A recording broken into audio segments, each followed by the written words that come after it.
way.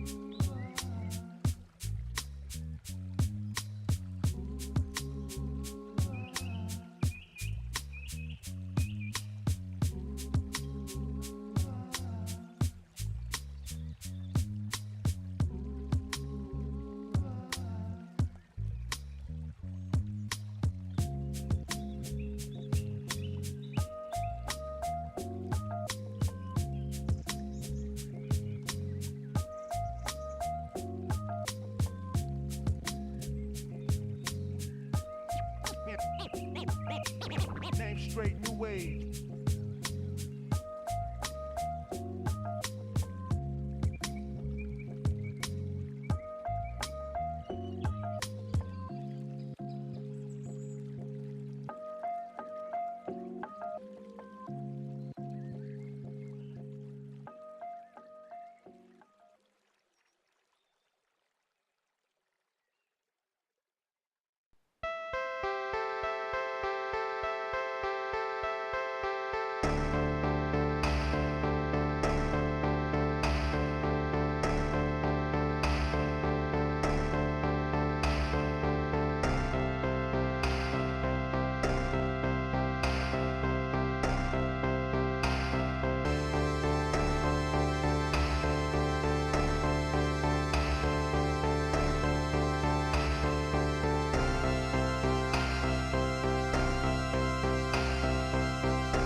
The history book is open.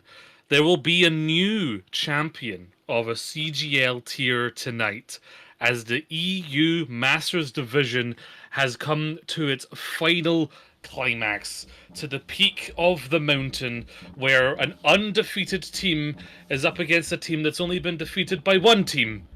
And that is the opponent that they have today. Dream Eaters versus VE Cat Plague. Both these teams have battled their way through this entire season, but there's just one more match left. My name is Gio. I'll be casting for you today, joined by my lovely casting associate, Egdar. How are we feeling about this finals? There's one thing that we both know, Gio, and that is that numbers don't lie. Yep. And the numbers right now, they are proving to be a little bit disastrous for one of our teams. Because as you say, Cat Plague's a phenomenal team. They're great, they're spectacular. But they're not perfect. Because there's only one team that has been perfect in these playoffs and in this season. And that is the Dream Eaters. And I think it's a very appropriate name because they are eating the dreams of Cat Plague as we speak. And it's pretty horrific. So, Cat Plague, you've had a couple of opportunities against the Dream Eaters. They haven't been phenomenal for you. But what's that thing that we always say? It's about how you perform on the day. Because if you think about it, sure, this is all game tape, whatever, right? Mm-hmm. Does that determine who's going to win this one? No. It really doesn't. The only thing that determines who wins this game is if these players lock their asses in and play, right? However, first of all, let's start with maybe the favourites here. Maybe if you're a gambling man, first of all, don't do it. It's a tough situation. Second of all, you would want to bet on the Dream Eaters. Despite the fact that they have a hideous loser playing Genji on their team in Quayo, This team is absolutely stacked, right? All of these players have proven themselves beyond a shadow of a doubt to be able to compete at this level. The record can prove it. Dinos is a spectacular tank player to head this team, as well as being 6'8", and also, just 225 pounds of lean muscle mass. So Dream Eaters, they're coming into this looking good, looking confident, and probably feeling it too. I feel like you got PayPal'd for one of those comments, but we will move on. Dream Eaters, of course, they are the team to beat. They have dropped only 5 maps this entire season. 5 maps, 0 losses. But they're up against a team which has also got a very good record. Cap League. They have only lost 3 games. Now, who did they lose to, Gio? They lost to Dream Eaters. But might it be 4th time lucky for this team of Cat Plague? We've got Mejral and Kyrios in the DPS lineup. You've got Nubin and Inferno running in the backline with Spazzy on tank to start. This is a very good team. Mejral and Kyrios are very good at bringing out the energy. Where Cat Plague have struggled, though, is when things get into a bit of a chaos fight, they do seem to struggle, even against teams that are a little bit below them in terms of skill. That's something I would really hope to have seen an improvement on going into this grand finals, because there's plenty of time. This won't be a 3-0. It could be a 4-0 though, because this is a best of 7 matchup. We've got the time with these teams. We're going to find out who is the best. Is it Dream Eaters? Can they finally just secure it, get themselves into the history book of CGL, and have a flawless run? Because it will be flawless if they win. They'll be flawless champions, completely undisputed. Or can Cat Plague bring the nightmare tonight? What's that thing we were talking about, the record between Cat Plague and Dream Eaters? Fool me once, shame on you. Fool me twice, shame on me. Fool me 3 times, shame on both of us.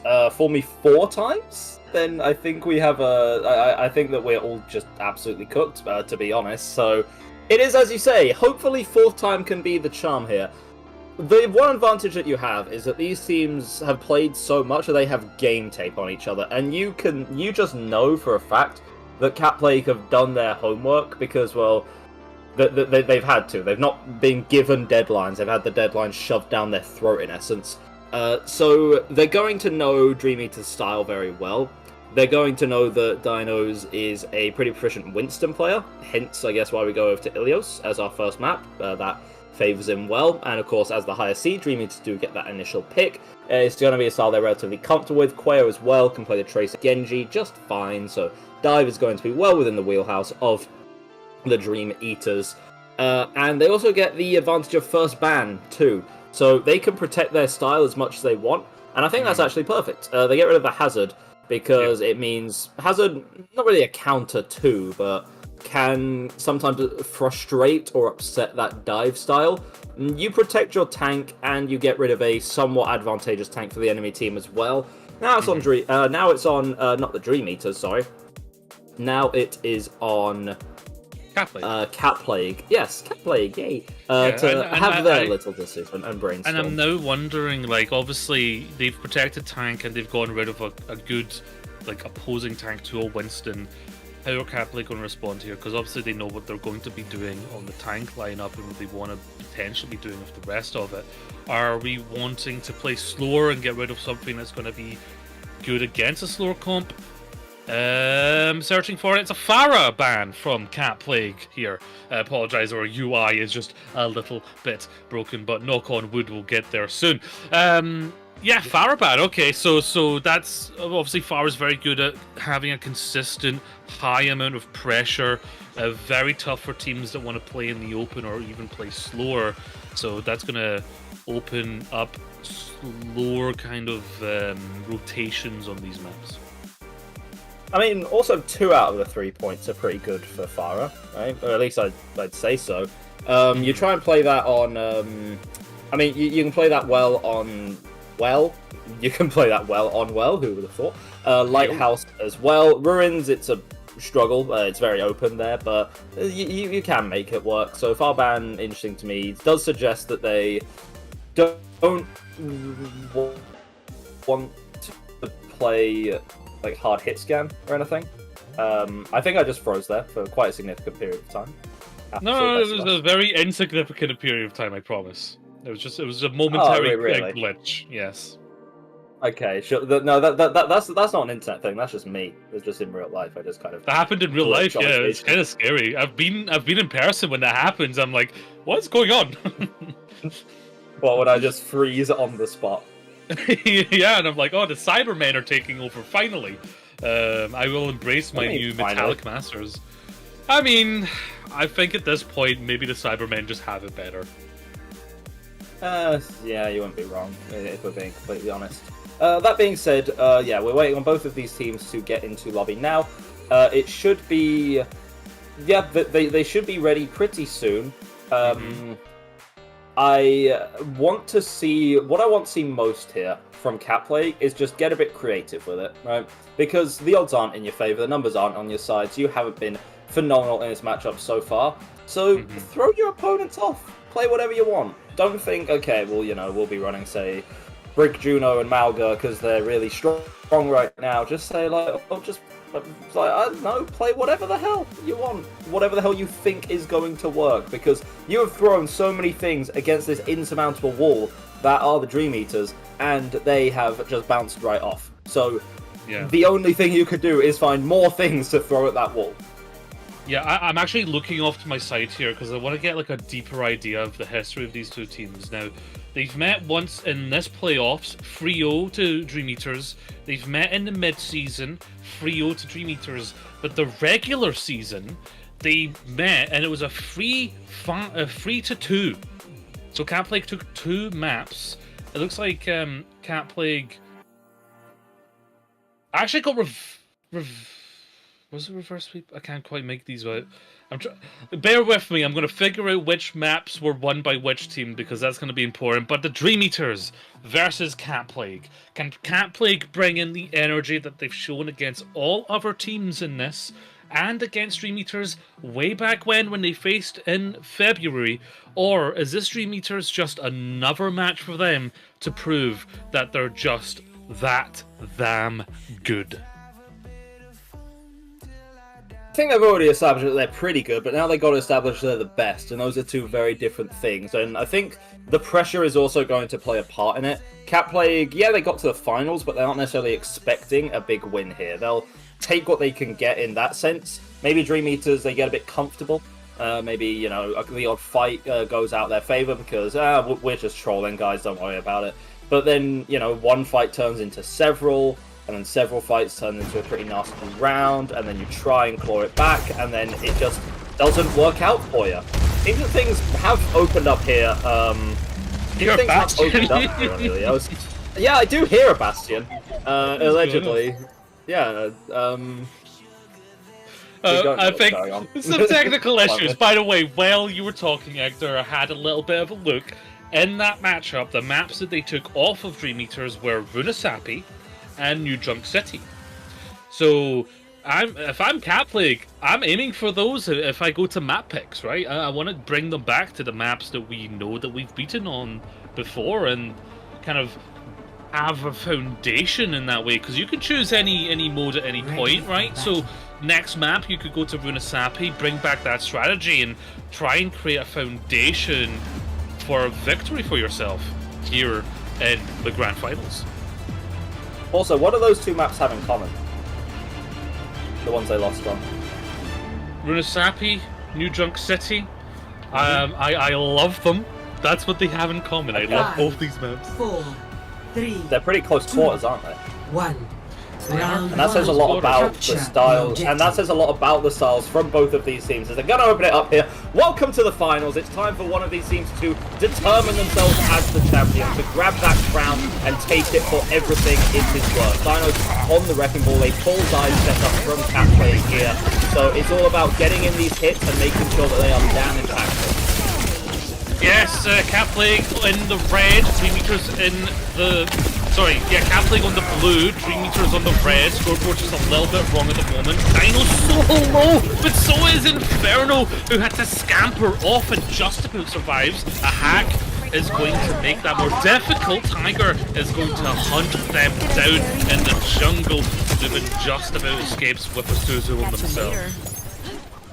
Yeah, this is the issue with the Wrecking Ball. You think that you lock them down, you think that you're able to actually get that kill and punish, but you just can't. Oftentimes the ball, it's a weird balancing act. You have to do enough to get rid of them, but you realise that you can't overextend, because otherwise nothing's going to happen.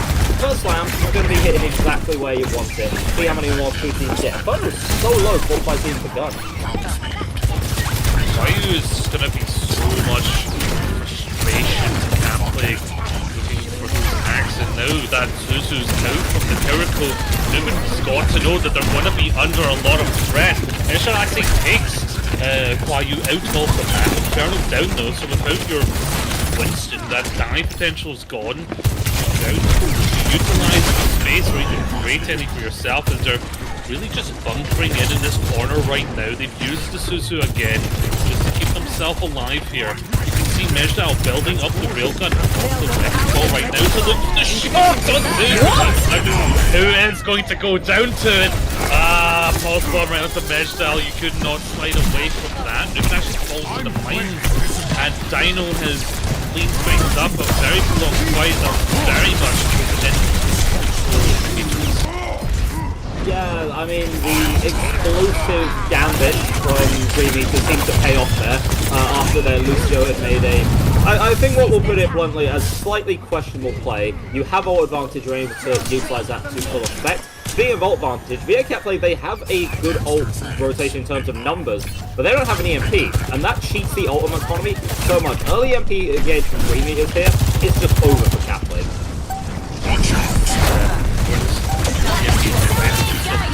Mejdal's getting pushed out early.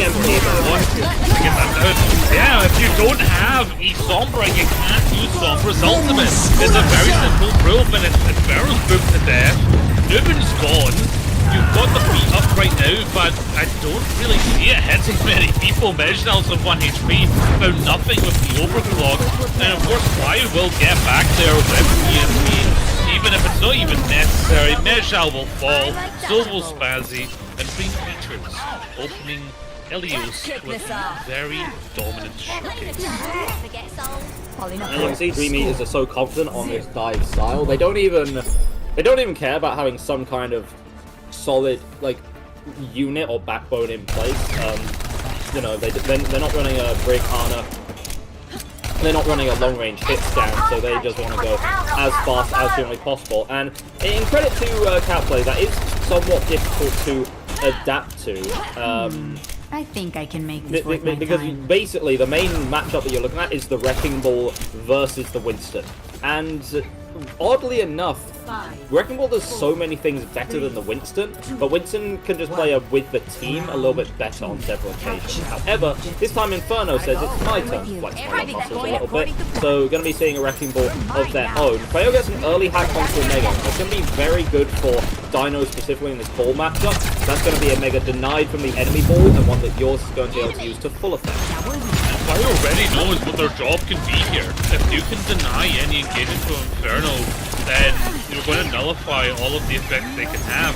The only caveat is you don't want to be too passive with your players to Sombra, because now the point is being swapped over. This Cassidy, of course, that nade will be good at disrupting the Wrecking Ball as well. It's just a consistent pressure damage the Cass can output right now. It's going to be very strong for them. Pile Drive coming in as Dinos is looking to have some follow-up here as Kwayu's in the bag, looking to hunt out the Lucio who's down, but Kwayu misplaces the translocate a little bit. Mejdal able to find them, and those shots are just coming through. That they are doing a really good job of landing shots when they need to. And yeah, it's as you said, there was a little bit of passiveness from the Dream Eaters, so they eventually took their engage, but it felt a little bit rushed, like they knew they were against the clock. Now Cat Plague, they're having a little bit of confidence on their side, and it's going to work out. Even if the Pulse Bomb is a miss, that Magnade not going to have the same effect. Yeah, so it's going to be sent back. 3 meters just going to be thinking in. Already high noon just shows how much Meshtal's got done so far. We do see the early setup here. This is good positioning for Inferno on the wrecking ball as well. So far doing a solid job of it. There we go, the hack in the backline. Pizza Bagel puts in the Kitsu rush, but like Tiger ends up going down anyway. Can only mean that you weren't really using it to its full advantage. Oh, the Suzu just about keeping them alive. Meshtal is on peak performance right now. Sucks hit by the nade, but just about falls behind the pillar, keeping them alive. Gotta be careful, you don't get booped here. Sucks them get booped. While you get hit with the beat, you can stay alive there. You have the EMP if you need it, but with 80% here, you've got 2 picks, probably enough to win these ultimates, and that kind of puts you in a fairly strong ultimate position. Catplay should have a game plan right now, and it all does revolve around the ultimates, as it so often does in Overwatch. That is, you can gain an advantage, not immediately, but there's an EMP on the other side. I genuinely think, I know it's going to sound crazy because this ain't 2019 anymore, you just take a drive-by, accept the EMP, boost the EMP because it cheats the ult copy, and then come back in with all the resources. Big EMP, Fazio ready to beat the Bagel though, so the trades are back and forth. This is not as clean as they were wanting it to be. Ryu also goes down. Insane. Oh, the sound barrier! Chaos, the sound barrier! Do you know where it went? Because I sure as hell don't! I sure as hell don't! Oh god, might that be a CGL certified Ajax, perhaps? 90% as well, and you've still got the high noon. This is a great position. They're going to be able to equalize here at Ilios unless we see some touches. Of course, lots of movement on the side of Demeters. They will get someone there. Down as Newman hits him with the kunai. Goodbye, bringing Sucks. Now it's all just falling apart in Cat League. Perhaps if they found the right recipe to bring into this matchup. And it was honestly Meshtal on the cast, right? Despite calling out the Kedios Ajax, as funny as it is, that was a really strong round for Cat League. The cast caused a lot of problems for the Dream Eaters, ones that I wouldn't expect. You have a precarious role against the Everyone ready? Hey there. So the flashbang is so booming, characters like there's no bubble, there's no way to mitigate. Stay in sight. It'll keep you safe. Really good close range damage, the only issue is you can't move, and it's easy to get pinned down. However, what Meshtal is doing, and this is an advanced strategy, it's just landing so many shots that the dive can't really come too cleanly in the first. Sounds like if you just click on the enemy really, really hard, there's not a lot more they can do. Yeah, the word shooter is 50% of hero shooter. So if you're going to land the shots, he's going to do well. The Tiger doesn't have a chance to, because goodbye Cowboy, you're already out of the fight. It means Meshtal can set up on the Tiger and just link in damage here with this Peacekeeper. Ryu's actually still close to the Tracer and has shield Fazzy there, winning it out, making it equal at least. Okay, just going down though, with that movement, yeah, now you've lost your carry, you're just going to have to back up. Interested in the Lucio on it. I don't hate it at all, but generally Lucio comes out if you're against a brawl position that doesn't have full range. That's pretty interesting. But Brigitte stuff, definitely saying it in the name. The Lucio preference is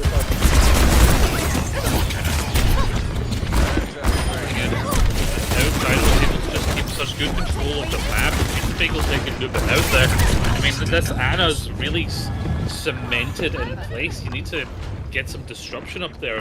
You can't let them have this much value. That's the disadvantage that I'm using. The fact that they are very vulnerable and can often just die.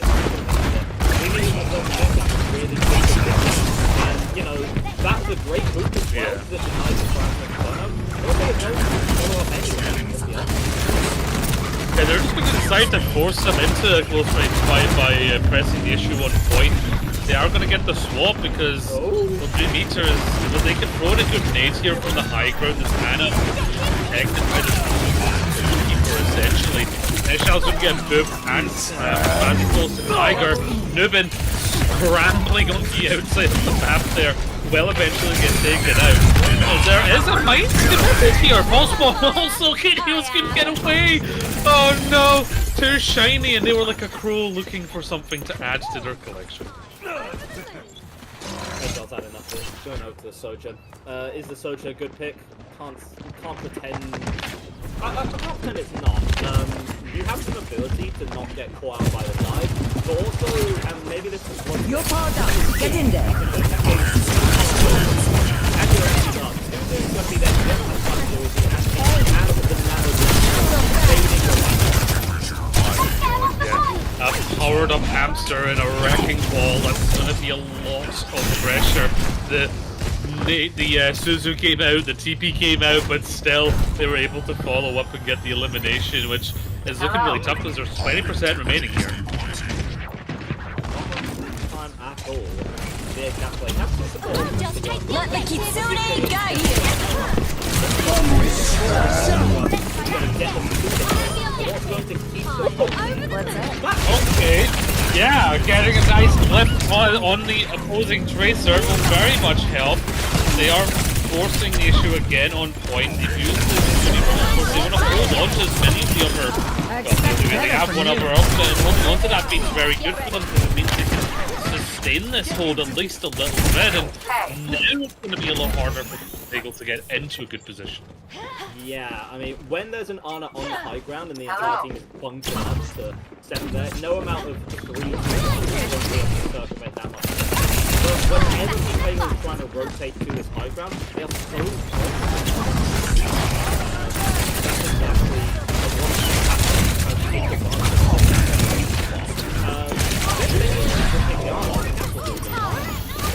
Yeah, Cass pulled up by Lucio. This is working really well. The Sojourn has that extra range which we can utilize to just build up a real gun on the wrecking ball and just stay back far enough to be in a nice safe position.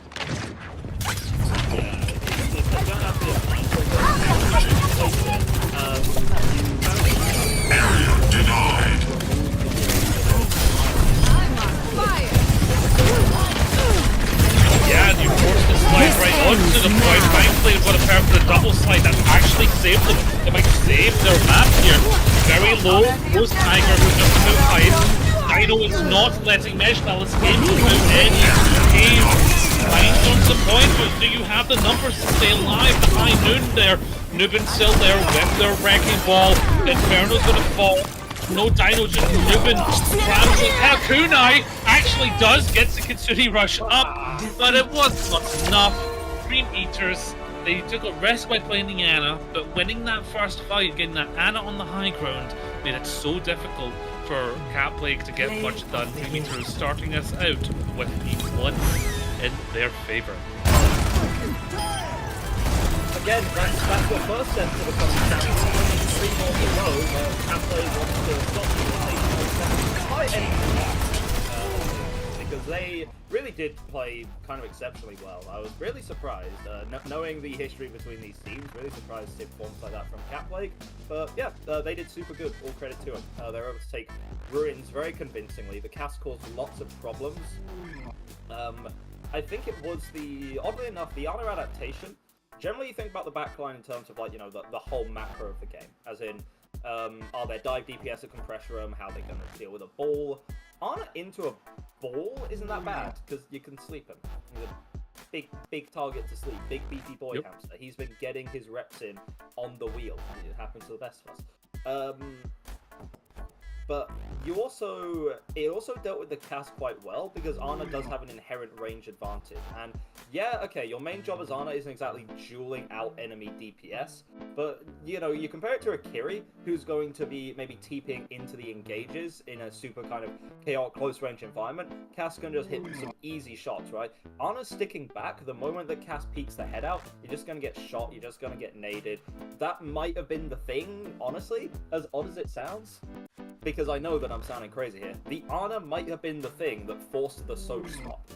I think so. I mean, one of the main issues with Cassidy is he can't roll upwards If he could roll into the sky and get onto high ground, then maybe he wouldn't have had so much of a problem. Because if you're playing from the other high ground, you're a little bit out of the range of effectiveness of that Peacemaker. So that Ana being just nice segmented, usually you have a Brigida, right? They played the Lucio. Riskier, still does the job. And especially against the Wrecking Ball, a good place to boop is going to be very good. Then if they are in trouble, you can speed the Ana. So I did like the play. I really liked the play. Clearly it worked. I think Cat Plague, it maybe took them a bit to recognize what they had to do.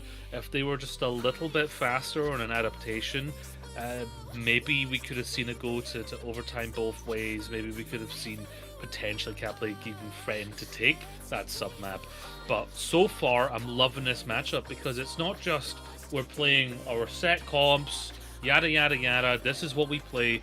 It was per sub-map. These teams are thinking much deeper than just at the surface level. That's what's going to make an engaging matchup.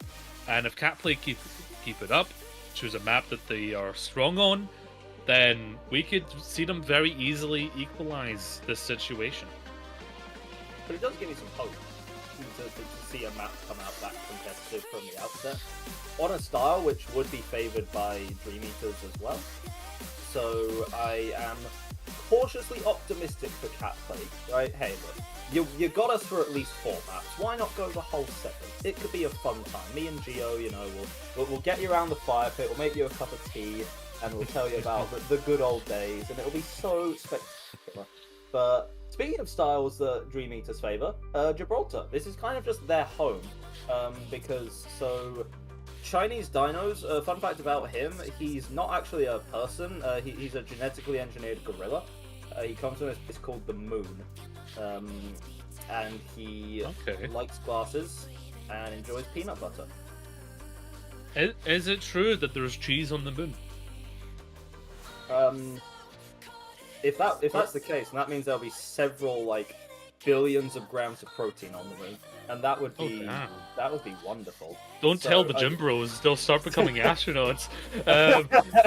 You mentioned they just rip their helmets off on the moon as they're like yummy cheese food. All these buff guys in astronaut outfits. You mentioned Gibraltar's good for Dream.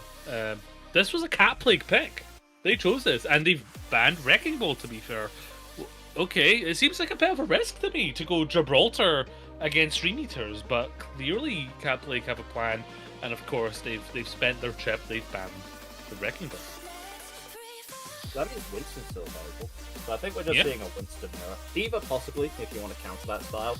Those are kind of your main 2 picks. I would be a bit shocked if you were to play, because you've got the 3.5, I guess, dive tanks. Doomfist isn't really playable, so Doomfist doesn't count, which means that you have Diva, Winston, Ball, and then Hazard-ish dive tank, sort of. Still sussing that out, but not really played on these maps with really strong high grounds, because even though Hazard has good mobility, it's not the most spectacular vertical mobility in the game, right? You know, compare it like this. Winston can just decide, okay, I want to jump blue box on Gibraltar, go basically anywhere and jump to it, right? Hazard be like, okay, I'll go blue box, but then I'll take 3 working days to slash up to the ledge and then mantle onto the ledge and then walk over to the box and then jump up there and then mantle up to there. So 3.5. Winston or Diva, they're going to be the picks. I don't see a reason why there'd be anything else. Dream Eaters have banned Widowmaker. This makes sense based off what they played in the last point, where they weren't favouring hit scan, wherever they could get away with it. I know for a fact that Quayo is a flex DPS player. I can only assume that. So I can only assume that Solar is also a flex DPS player. That's why they don't want the Widow on the field, because they maybe simply just don't have the hero pools to play something like that. Yeah, I've heard already some murmurings of the some substitutions we might be seeing. One of them is going to be Hutchie coming in. Hutchie, is down as a support, down as a main support. Hero most played hero is down as Brigida. So to me, that would make sense if we're bringing That looks in like a our very Brigida old and jacked Brigitte. player. I mean, yeah, age hits you. It does. Let me tell you. Is this what it's like? Huh? Is this what it's like? This is what it's like, yeah. Brigida, a little bit beardy. We've got a bit of a scar. Bit familiar, but yeah, but I'm not sure what's going on there. I'm pretty sure Dino's still going to be playing tank. But Hachi, yes, is going to be coming in. And I think if I'm right, you're playing Brigida now. You're not playing the Lucio. You're now really setting up for that Ana Rig backline, which we've already seen. When they get the Ana into a great position, Cat Plague struggle to do much against it. I suppose there's game tape on this. I can only assume that these matchups have gone to Gibraltar before.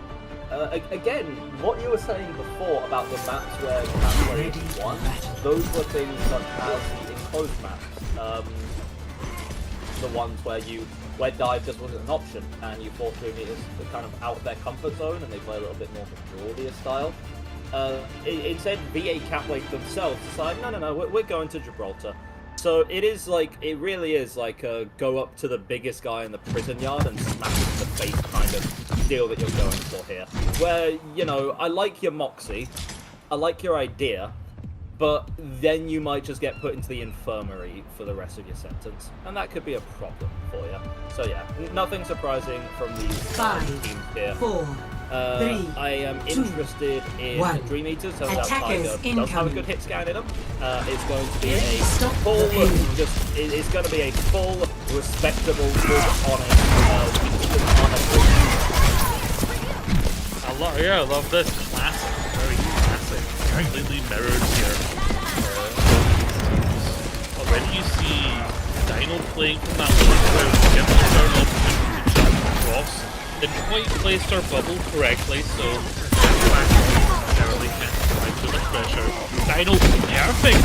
Followed up with a nade there from Pizza Bagel, takes out Kedios because of it. They've got that nice trade. That's actually around us, so it's flying! Takes their shots! Doesn't quite realise where Tiger is, and is going to get taken out for it. Hold on here, Inferno. Dead momentarily have Pizza Bagel in a mine. That sleep though has allowed them to scamper away with their lives. Yeah, even though the fight has been done out here by Dream Eaters, we are forced into a bit of a short predicament that they're going to take a while to get their brains back in the fight. The underrated Ashy Dynamite flank can actually go pretty hard. So your first gambit at the high ground didn't work out, so now they're going to be sending Medj out onto the cart. At some point, Quayo's going to have to be the one to drop. Or Quayo can just recall into the entire enemy team. Yeah, that's rough, bit of an awkward, a record scratch. I bet you're wondering who I got here moment. The whip shot does not quite land where Hachi wants it to. Now the backline often people struggling to keep Dino alive because they're under the threat of the enemy Winston. Inferno though that maybe overstays their welcome as Chinese Dino gets that nano and just eviscerates them, melts through them and keeps control of that first point. And their backline is very much in a great position on that back high ground now going forward actually to Lucas.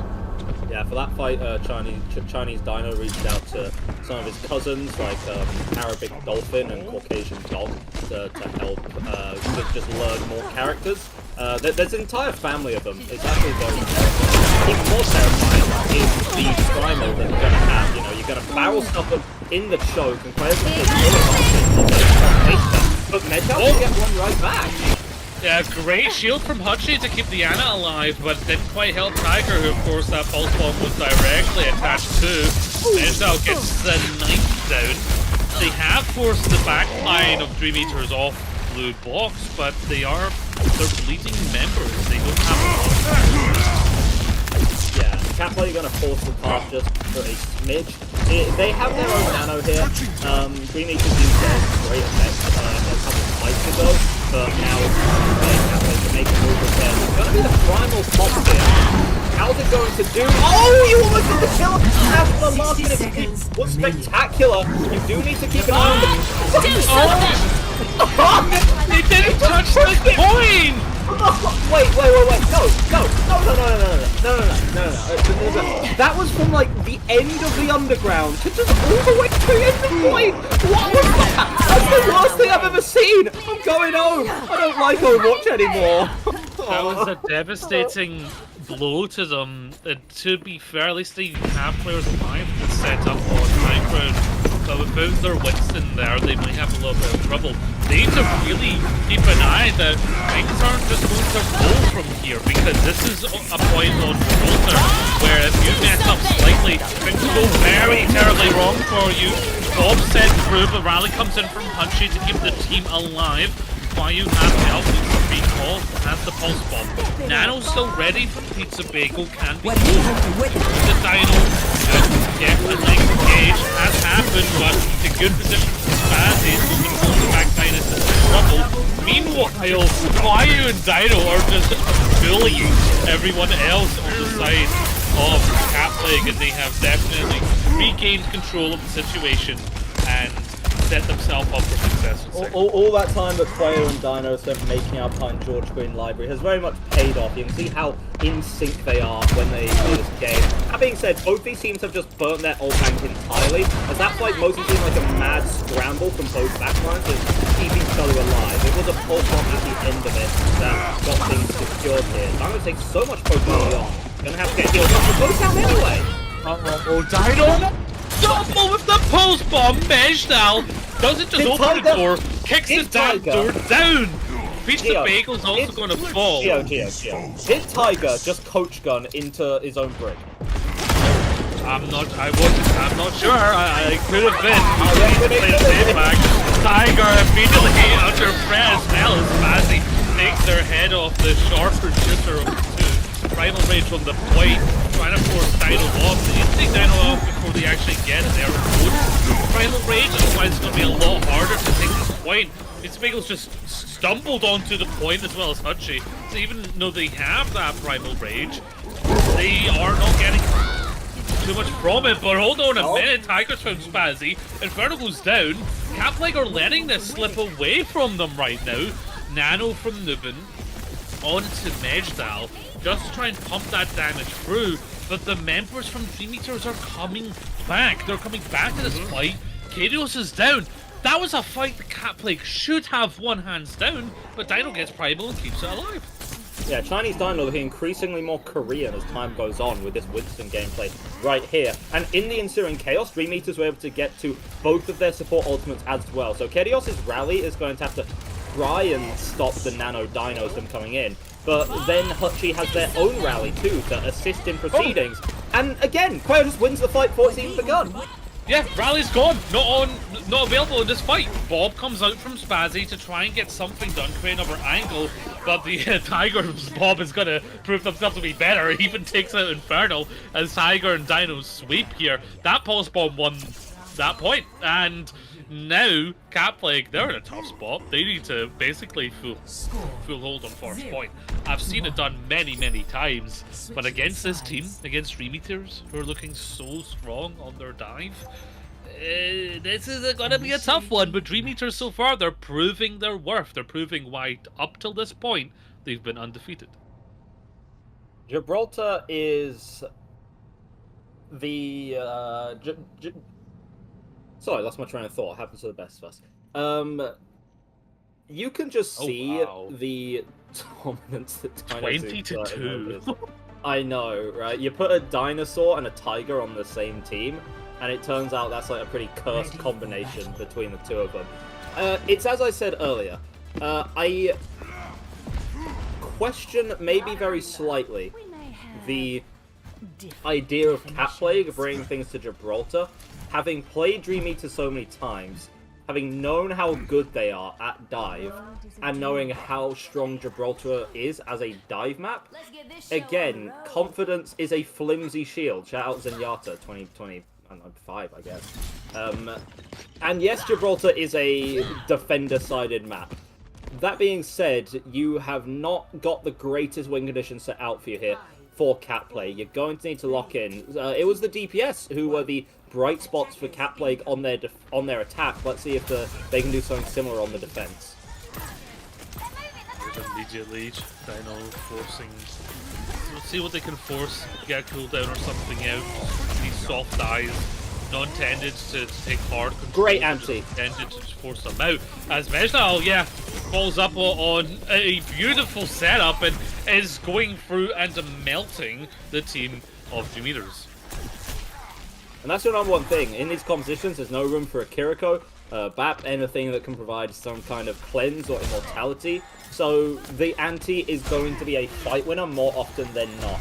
There it was lined up perfectly for Nuben. And off the back of that big nade, you also get a bit closer to that nano, which is a nice bonus as well. Nice bubble placement from Inferno. They were looking to see if they could potentially get Dino to go down there, but Dino was very much with it and aware of what was happening. With this lovely heart-shaped hit, reticle is doing a lot of damage. Dino's falls over, you could say. A little bit too focused on the sleeping Tracer. We've lost our Ana and very almost Inferno also, as Tiger has just turned things around for their team as Spazzy and Mejnal doing their best to equalize and make it harder for Dream Eaters to capitalize on the situation. It's got to be a nano here from Nuben, used very early on. Spacey in a really strange spot there. I think just was a bit out of sync with the rest of the team and gets punished for it. Dino's able to go in and get the kill, then return to get completely healed up, and then set up on Blue Box for another perfect hit without a hit scan to Pokemon on the other side. There's the anti. It's good, but the whip shot maybe just a little bit better. Does force a bad split. It is a bit of a tough spot. The anti didn't quite go into elimination, but Kwayu does eventually find Nuben.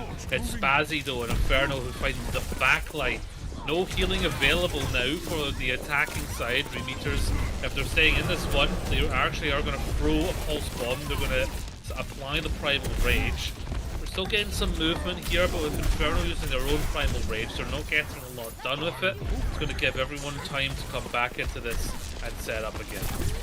It's like 100 men versus one gorilla, but it's just one gorilla versus one gorilla. And they're both just angry and flailing their arms about at each other. Speaking of flailing about, rallies from both of these teams are going to enable the Briggs to kind of get in a bit more aggressively. Medjo went for style points there, but that's not going to earn you a damn thing, because Kwayo gets the point that matters, the elimination on the scoreboard. Another spectacular anti, but this time the rally's there to reinforce the health just a smidge. Yeah, Dino needs to back up into their own rally just to stay alive there. They're taking a lot of pressure. KDO's keeping their team up. I think has now dropped onto the point, so they're looking to just keep it alive. With Bob coming out, it's basically both Bobs just shooting at each other, but it is creating this off angle. This time Spazzy's ball's going to win out before getting slept and finishing up. Dino walks into the backline, goes deep though, falls. The Winston of Caplake's still alive. Inferno goes way too deeply too fast. It's just blown up by the Ash of Tiger, who's now on this blue box high ground. No one can get up there to really contest it. So now you're just taking so much damage as you're trying to keep the point alive. Mejnal can't do it. Now they're all just kind of scrambling. Pulse Bomb takes Nuben out. They'll secure this first point. Cat Plague, they made it difficult for them. They've built themselves 2 minutes and 40 to play with. But still, this point will be very difficult for them. And it's honestly a toss-up now in terms of who actually wins this one out. There can't be a draw, just looking at the distance that's been made. So the ult advantage right now slightly favors Dream Eaters because they have their Nano and their Primal as opposed to just the Nano on the Cat Plague side. But Cat Plague are just making up for that with some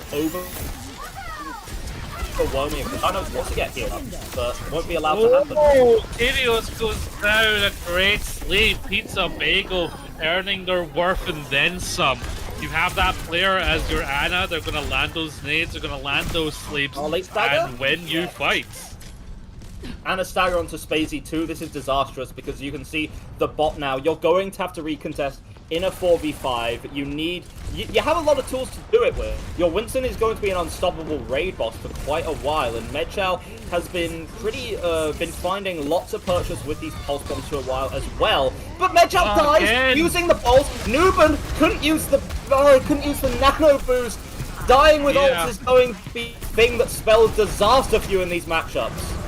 Spazzy's doing their best to put in the damage. Cat Plague are up against it. We've got a very angry monkey on point, but it's the Bob who is just cleaning house. Gets a triple kill at the end of Gibraltar, and Dream Eaters put themselves in a comfortable spot where they bring themselves to 2-0. Not yet match point, but we are heading there very quickly. Cat Plague took a risk taking us to Gibraltar. Was it to get it out of the way? Maybe there's a long-term plan, but nonetheless, Dream Eaters, they looked very confident on Gibraltar there, and I mean, pretty much they lived up to the expectations that we had for them. 10 Cat Plague were bad there, right? It was a strong showing, and first point was really good. I thought that there was a moment where I thought, yeah, they just full hold first here. And then what does it come down to? Slight individual errors. And against a team like Dream Eaters, who have that much mechanical prowess and experience in high pressure situations, you can't get away with that because you give them an inch and they're going to take a mile.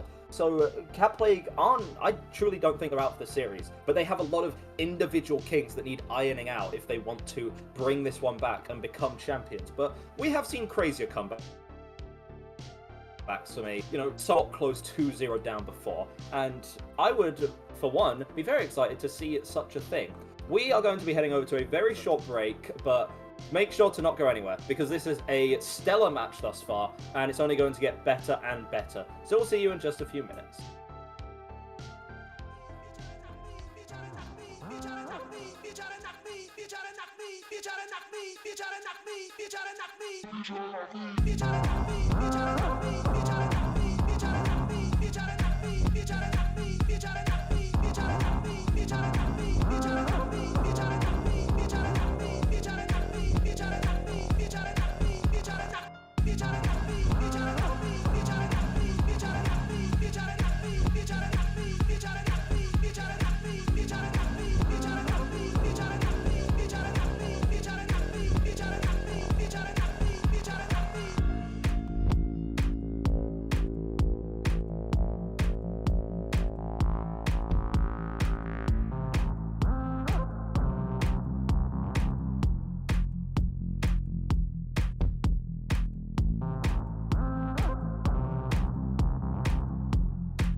Got lots of love. Got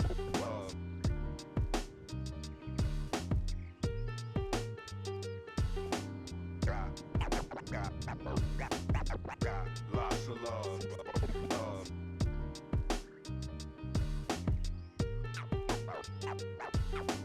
Got lots of love.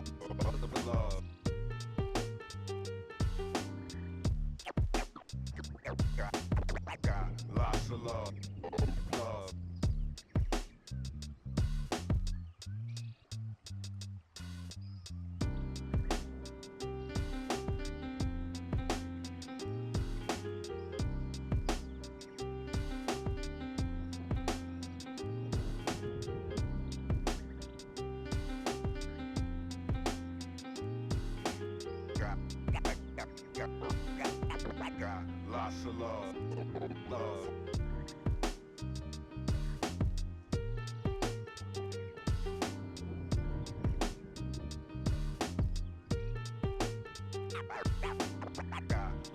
love. Love.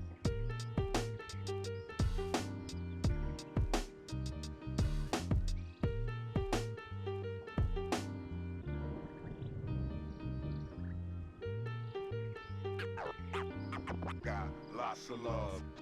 Love.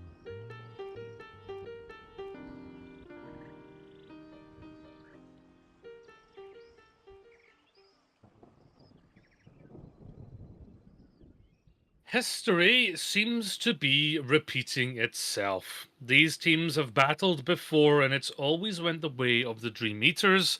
And so far, it looks like Dream Eaters are on their way to not just a championship, but an undefeated run in this season to make themselves the undeniable, undisputed champions of this tier. EU Masters tier grand finals continuing now. Best of 7, 2-0 right now for Dream Eaters. Egdar, we were kind of talking behind the scenes there between the break. Kind of confused a little bit on the Gibraltar pick plus the Wrecking Ball ban, because you can't ban Wrecking Ball anymore. That's off the board. Like, going back to what I said earlier about the dive tanks that are played, like, Ball is sure playable on Gibraltar, but because it's very, like, how do I put this? Gibraltar doesn't have many lanes. It has high ground, a lot of lanes. You are basically playing main and jumping from main over and over again. That is not very good for a Ball to do. So Ball, of those 3 dive tanks, is the worst one, you know? Like, Winston, probably the best, just because team play. Diva's good, because you can absorb most pressure with the Matrix before you go in. Ball, you just get poked out before you engage, and you can't do anything. So, Ball, like, if you wanted a Winston mirror, that's probably just going to happen anyway.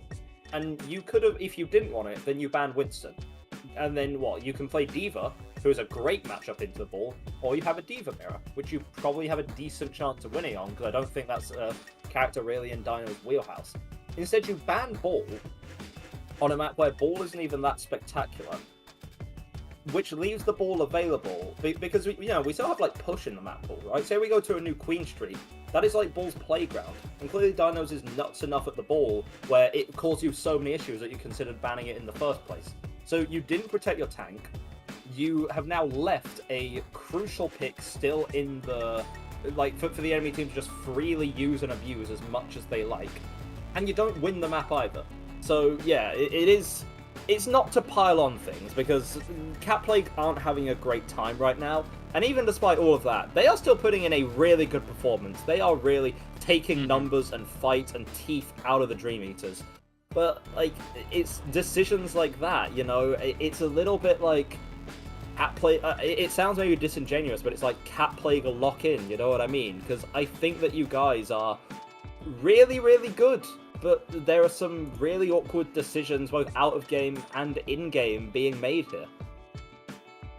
Yeah, it's... Last time they faced was in the winners final. That's why Cat Plague ended up in the losers bracket. We saw them basically get fully sweeped. There was no points granted on the other side. You mean Hollywood was swept? 3-0'd, Servasa 3-0'd, Samoa 2-0'd.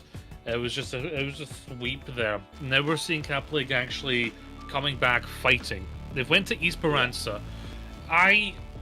Obviously I wasn't there, but I do know Runasapi is one of the only maps that they have beaten Dream Eaters at.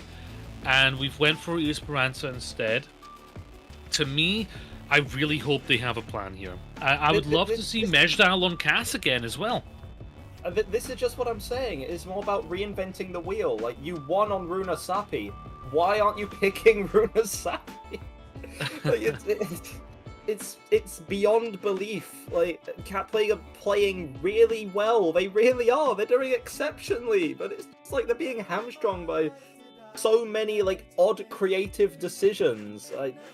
Okay, I like this. I wish that I could understand. Okay, Sombra ban. Yeah, this makes sense. It means that your it does enable your kind of cast a bit better, or Soj if you want to play the hit scan. You also remember on first map how much kind of struggle and pain was caused to you by the double kind of dive DPS setup. So Sombra ban makes a lot of sense. Dream Eaters, their turn to go here. Wonder what they're going to go with.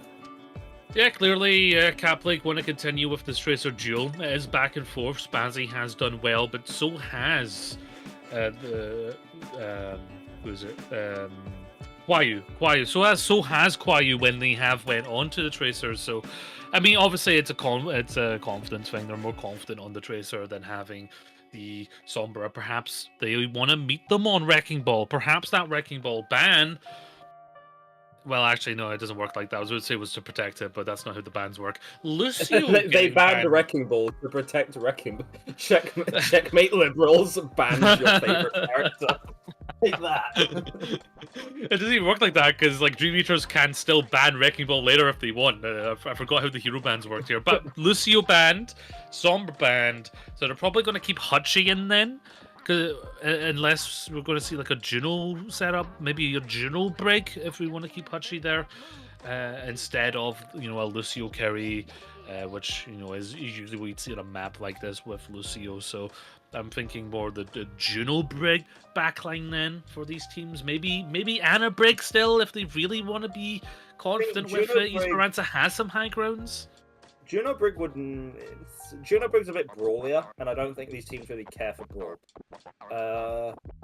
Well, actually, unless if I'm thinking about it, maybe that's why Lucio was banned. Maybe that's why Dream Eaters banned Lucio, because they want to kind of take the rug out from under the enemy team, stop them from playing the brawl style. But I could just be theorizing because they could have also just banned Brig as well, and that would have had a similar effect. Then you could have played your own Ana Lucio against a brawl, been generally fine. Juno Brig wouldn't have been viable anymore, and the comp loses a lot of kind of staying power without that Brig. So it's all up in the air. I think with these bans, it's just a case of like see how it progresses as the match goes on, because it's the inherent nature of like. I understand why Dream Eaters maybe would want to ban Lucio on the other side, but it also means that you don't get it on your side, which surprises me because, well, actually, I was going to say, remember that they had a different main support player in? Probably just to play the Lucio, and, they were called Brigitta sucks. They had like an express hatred for playing Brig. Now you have them out. Now it seems like maybe the Brig Ana is just going to be the one most played. Yeah, I mean, you're thinking basically, why did we stop there? Well, we thought we were ready, but there's one missing. Never mind. One pissing, two pissing, three pissing, four missing. Maybe there's a rhyme there. Missing. They're missing, Gio. They're missing. Yes. They're not doing anything else. They're missing. They're not here. Okay. Yes, they're not here. They're not here. Okay. They're not here. Yeah, I mean, I think you can play that Brig Juno with a more divey scenario. I mean, obviously, Brig packs really helpful for Tracer duels. Juno can get a bit focused, but it has movement enough where they can still use that head scan to heal from afar. Of course, Speed Ring's still going to give you that speed. However, over the course of this, we have seen Dream Eaters just prefer to play Ana Brig. And Esperanza, plenty of positions for an Ana Brig to set up. Especially if you push that bot towards where that checkpoint is, you can just set up on that high ground there. So it's another kind of risk-reward situation where they're banking on them winning the first fight so that they can set up on that forward high ground and just make it hard again for Cap League to kind of layer onto that backline, which has been a struggle for them overall. They got much better on Gibraltar, but we want to see it, continue to get better from Cap League. See what you mean about Juno being like evidently playable in a dive setup, but then I also think that Juno just explodes, like off cooldown. Brig can heal well. Yes, Brig can do okay for peeling for an Ana, but that's also because Ana has some staying power herself. Preferably using it offensively, but use it defensively in a pinch if need. Sleep is going to be effective on the tank to take them out of commission for a bit. Having 3 seconds of just, a Brig Ana against one Tracer, they're generally going to be fine, right? The higher you go, the less likely it is that the break Ana backline is going to die. I think that like at the highest skill level, you play perfectly. They should be able to keep each other up through one-person dives, possibly two people. So generally, it's about okay, where's that tiebreaker, right? You know, can we get that third player in? If you know your other DPS doesn't have to focus on healing for your own backline, but instead aggressing onto theirs, that could do it over the edge. Can we charge up to a quick ult, say a nano? Or can we get a key cooldown exchange, like getting a really good nade onto their backline? Things like that to break the deadlock in scenarios like these. Well, it's the deadlock we want to break. And talk about deadlock, look at our favourite little cowboy. Cassidy is there. Kyrios, I doubt she's going to come out on Mercy. Wait, we are? We're okay, she's coming out in Mercy, gonna give the damage boost to Meshdal. This is not usual, Egder. This is definitely throwing spaghetti at the wall to see if it sticks.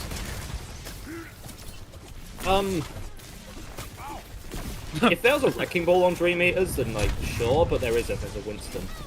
Any like damage pressure the cast can do is mitigated by a bubble, and then the Mercy is just so vulnerable. A good boot is also going to deny the engage from Inferno. I don't despise it, but even then, it's not like that pocket's doing much. You can see Majal drop to solo HP. It's a great anti-nade as well. And, like, Kedios, through no fault of her own, just isn't contributing anything to the fight.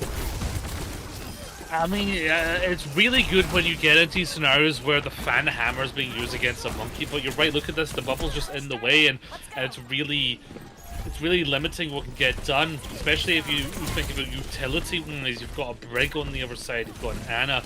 Those anti-nades are going to come in more fight-changing than E-damage boost can. Dino is a little bit deep there as Spazzy just about takes out the opposing Tracer. Dinos eventually does fall, and to their credit, Capleg are doing a slow march. This back line of 3 meters about to get caught out. Hopefully they do go down. Yeah, it finally does. And this is a very good position actually for Capleg. And I do recall at the start of this match, I'm just eating my own words here, because at the start of this match I did say, you know, Catplague throws something else at the wall and see what sticks. Now granted, I did not think that would be a Mercy, but when you look so close to obtaining these forward spawns with, you know, some in really good time as well, 2-minute mark, Dream Eaters are just going to give it up too. You know, results are results, and I can't hate on those. Yeah, Mercy, the Twitter thread machine.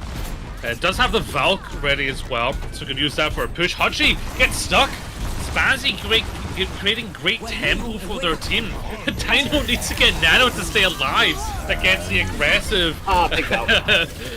Yeah, that's not going to last very long. When you've got a big monkey nanoed in your face, the backline just melted away. And I mean, 7 minutes remaining. Yes, Capleg have the forward spawn, but plenty of time for Dream Eaters to turn it around. Chaos is going to stick Mercy here as well. I think that, unfortunately, I feel myself personally just devolving this into a Mercy VOD review, like, as time goes on, because this is very out of left field, but it's exactly what I called for. Inferno's able to lay down the mines, but has been slept. It's not going to be enough to kill, because, you know, unkillable freak of nature that is a hamster. Speaking of unkillable freaks of nature, hello Chinese dinos, how are you doing in this enclosed environment with the Primal? Probably pretty well, to be honest, because that's exactly where you want to be with it. You get that red! Okay, I mean, to be fair, Chinese Dino was the only one there, so there wasn't really a lot of burst damage that could stop it from happening. There's the value. See, we can sit here and yap like we're on Twitter about Mercy being in this video game right now, but it has so far been working. Unfortunately, Inferno's is going to go down. Chaos has the Glock out. I don't think that's exactly the way you want to be playing it. And now, finally, Dream Eaters, they get some control. They're going to get some movement of the bot in their direction. So I guess Mercy is the answer to all our problems. Amen to the Mercy gods in the sky. And amen to VA Catplay as well, because their ult economy is looking sharp right now. They have a Kitsu rush to work with. They're going to have both DPS ults. Unfortunately, they don't have very strong DPS ults, especially when compared to, you know, an overclock from Tiger. Yeah, Quio's just immediately taken out. Even with the boost of the Kitsune Rush, is not that's a very quick death there. Pulse Bomb was ready also. Pulse Bomb gets flown out by a Spazzy. Doesn't quite land, but does take Hachi out.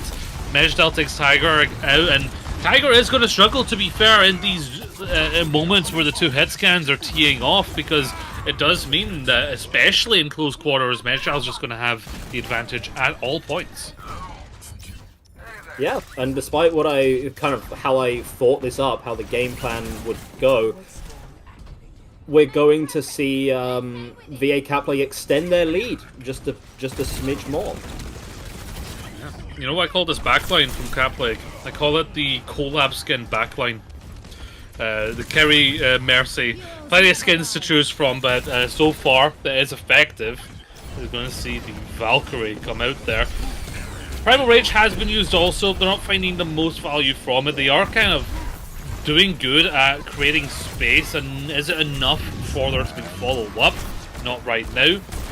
Unknown Utilized gets pulled very quickly there, so maybe that was mostly just to get the bubble out. Chinese Dino in a bit of the world of hurt right now, needs to scamper back to their support line. But so far, the slow, consistent march of Capley continues to evolve and evolve into distance on the bot.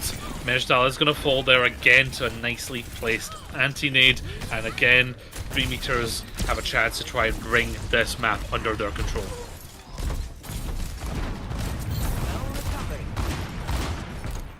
Yeah, it is the slow march. That's what the Mercy's going to do for you, with that kind of damage boost and the consistent pressure.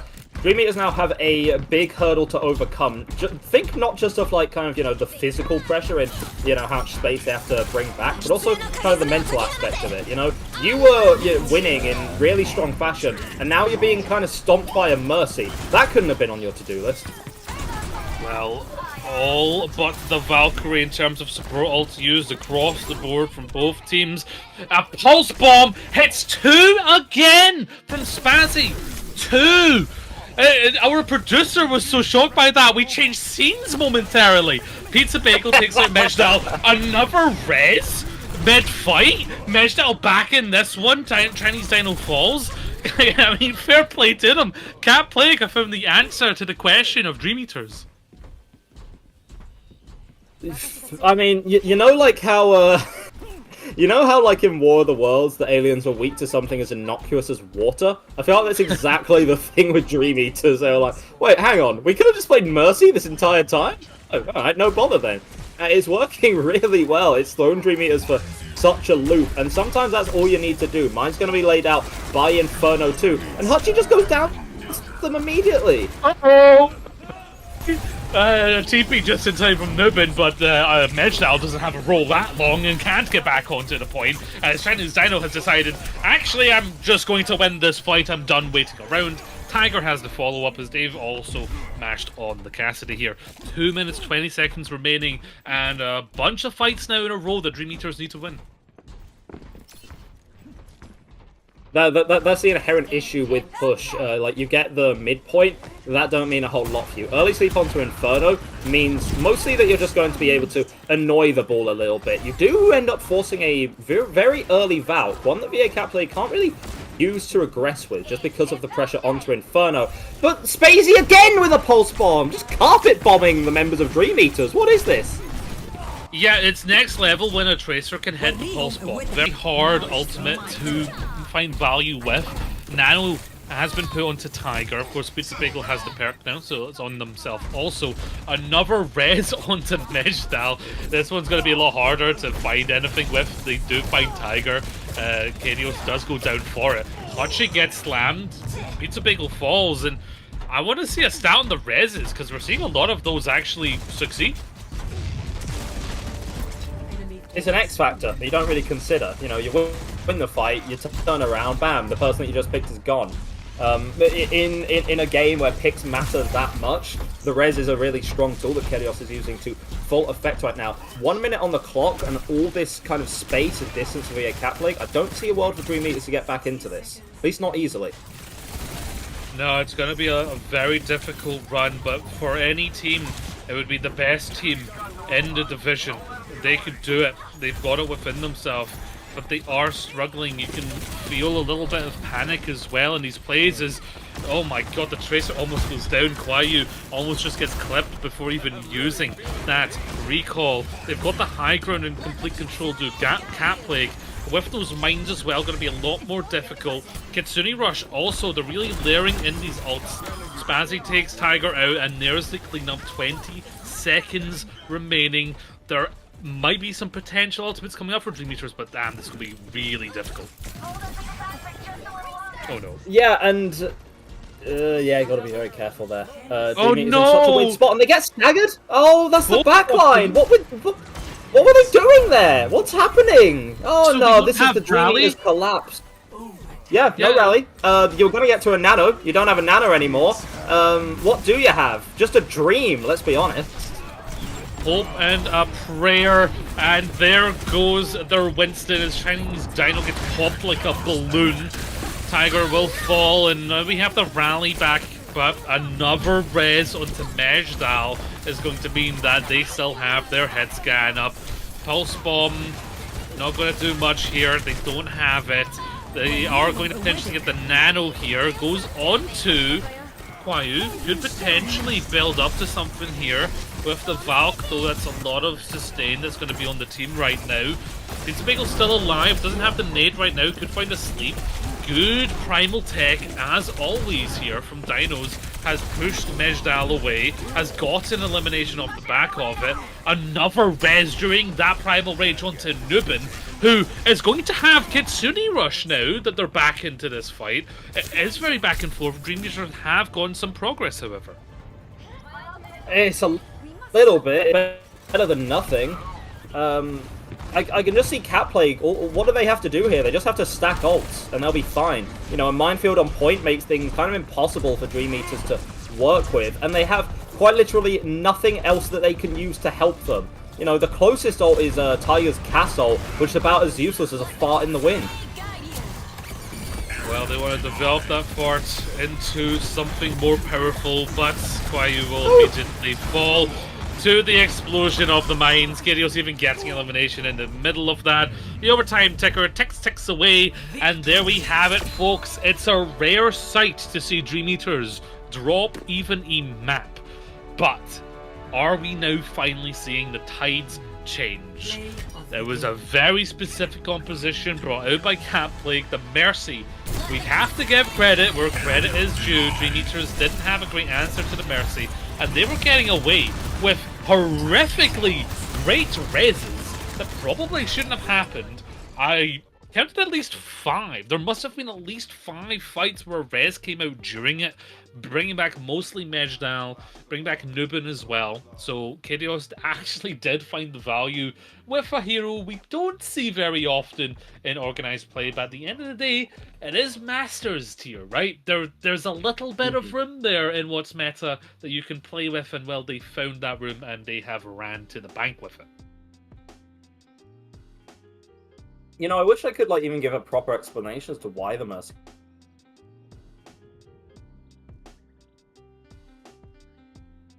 Generally use my knowledge of the game. Oh, am I frozen? Am I? Yes. Here? Vaguely. Hector, you do have some issues there internet-wise. I mean, the vibes of a potential Cat Plague victory here are interfering with the Wi-Fi, so that's what's happening there. But, I mean, you need to develop this if you're Cat Plague into momentum, right? Dream Eaters are probably kind of kicking themselves a little bit that really that's all it took to kind of trip us up. A ball composition with a Mercy. Like, we're probably thinking now, we can't let that happen. You know, do we ban Mercy? Probably not. You can still ban Wrecking Ball, to be fair. The Dream Eaters could. Dude, if there's a Mercy ban, then that is like the top one thing of all time. In like in the day of our Lord 2025, we're banning Mercy. Okay, sure, pop off, whatever. God, again, what I was saying before the internet fairies decided to stop ferrying it to my computer, is, like, I wish I could even, like, use, you know, game...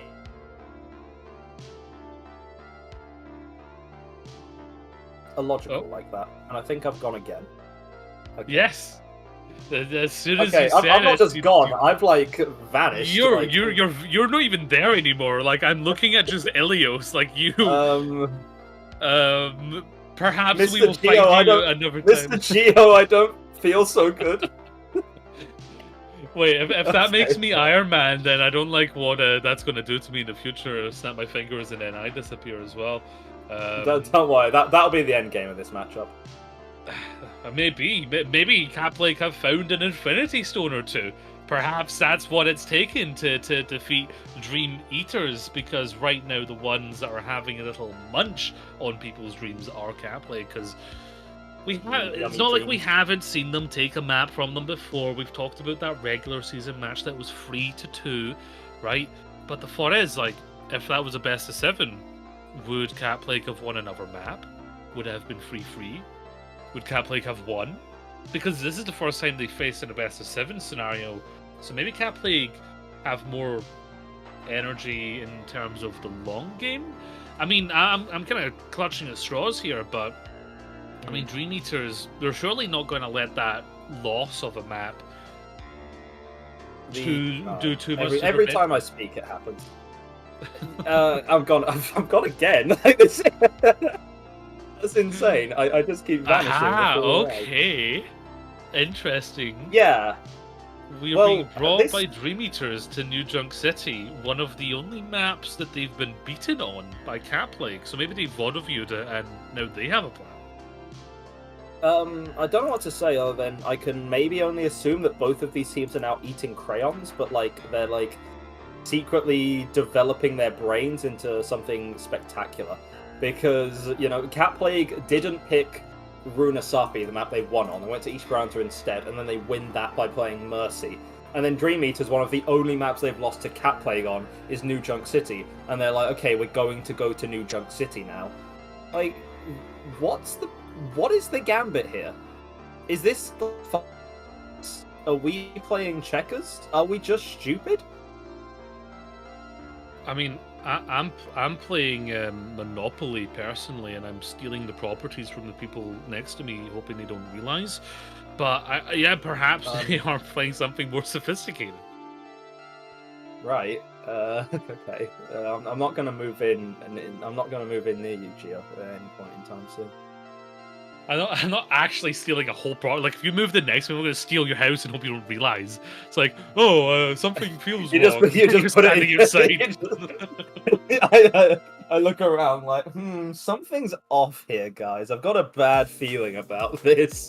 I say as the rain just like pours on me and a tree collapses onto my bed, which is now like just in the middle of nowhere. It's not even like windy or stormy or anything. The tree just falls. It just decides to fall. But yeah, no. Is it like say like I'm like in like a 2-floor house, right? And my bedroom's on the top floor. Does the bed only fall when I wake up and look at the camera and say, "Well, that just happened," and then I fall like Looney Tunes style? Or and like then there's a big crash sound when you land. Of course. I'll be standing there with cymbals ready to clash them together for when you fall. move until I've woken up. We have some substitutes for these teams. So, yes.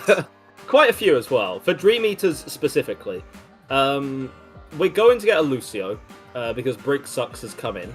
So, I guess Dream Eaters, they won the dive on the first 2 maps and got so mad at the existence of Mercy on map 3 that they've just decided, we're just not going to do that anymore. We're just not going to play that. Because they have their Lucio player in, they get to ban first, so they can... I mean, they can protect their like support picks. If they want to run a Lucio Kiri, they can ban like an Ana, that's fine. They can ban Okay, carry out of the way. Wait, what am I... these players aren't just playing 5D chess anymore. They're playing, like, interdimensional, galactic, like, I don't know, Roblox or something. Like, hang on. You ban Kiri... There might be a very simple method to that madness. It could be a simple... You want to play, like, Lucio Bap? Lucio Ana? I think Anna. Yeah, I think they're just going to play the Anna again and throw the nade, and they don't want the Suzu there anymore. I think it might actually be as simple as that. Yeah, that's fair. But I mean, you don't recognise the Gambit. Catplay can still play Mercy here, and that's going to be very worrying for the members of the Dream Eaters.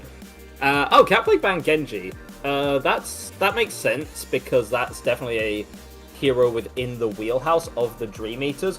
Interesting that Solar has come in for Tiger. Tiger the hit scan DPS and Solar the projectile DPS. So they want to play what? Like I think maybe they wanted to come in playing Tracer Genji, but obviously the Genji is not available to her anymore. So maybe you're looking at like Tracer Sombra.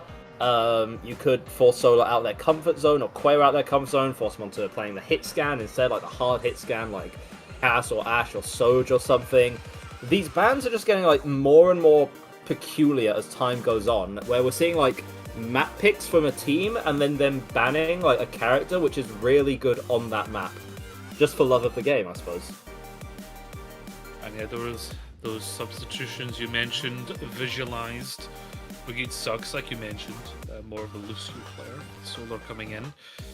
We did see earlier on a Pharah ban on Ilios. Perhaps is this the rooster come to call? Because now, of course, they can still play that Pharah. Now, I'm not saying that New Junk City particularly is a great Pharah map, but with Genji off the board, what's the option in terms of projectile? You mean, are we going to see a Mei? Are we going to see Echo? Probably not. I think Pharah could be something that actually sneaks its way into this one.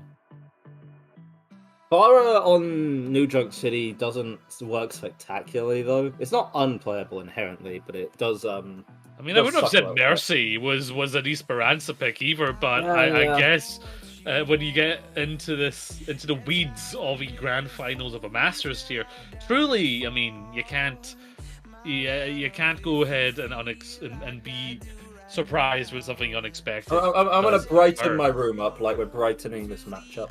How does that sound? Oh, how lovely. Do you like my new like flashy lights? Wrong side, mirrored. I've got some flashy lights over here. Yeah. Anyway. If I'm reading the titles on those books correctly, then I don't think it's legal to own those anymore, Gio. What? Dungeons and Dragons? What were we in the 80s? The Satanic Panic? Yeah. No, it actually means that you're like the spawn of Satan if you play that game. I have been called the spawn of Satan before, but now it's was time that by for your parents?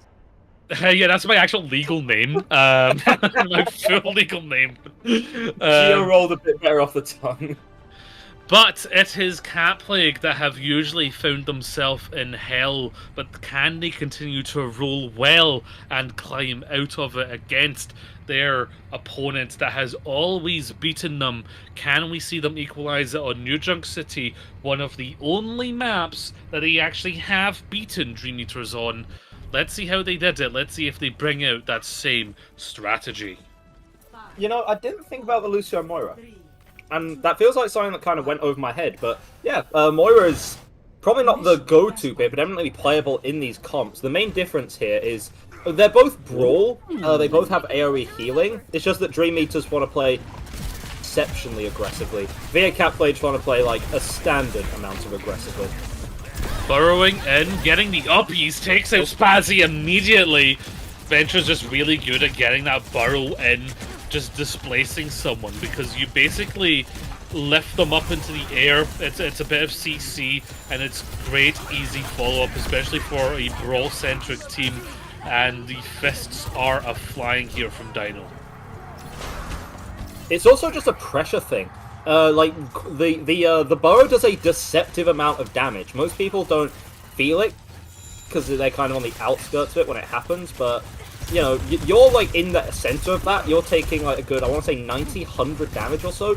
So the Venture can just kind of corral you into a corner really slowly, and it's just another thing that you have to think about as you try and engage.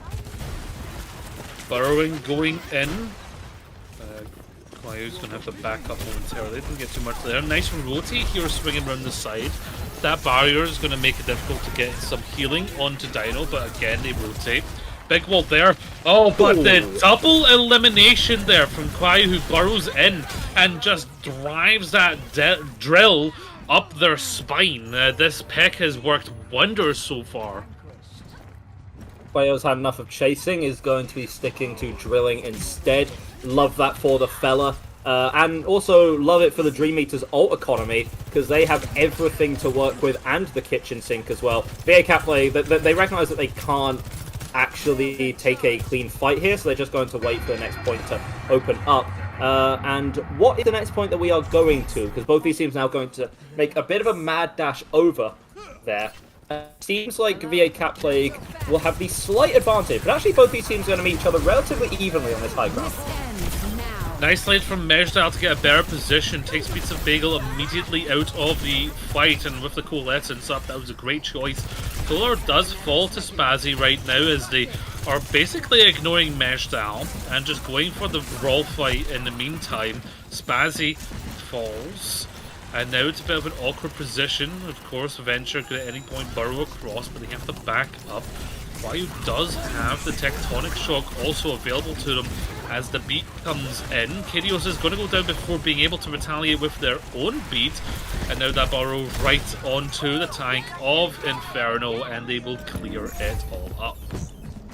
Not my preferred way of using the sound barrier, but in the circumstances, it got the job done. You're in like an awkward 3v3 predicament, and you were kind of tired of waiting, so like, we'll pull the trigger now, get first cap on the point. So yes, enemy team does have beat advantage, but you're going to be able to accrue at the minimum like 50% on this point before you really feel the effects of that. And if Cat Plague try and push this kind of small choke, then Quayo's Tectonic Shock is going to go crazy. He comes out from Kyrios to give them that extra health, but there was a Tectonic Shock.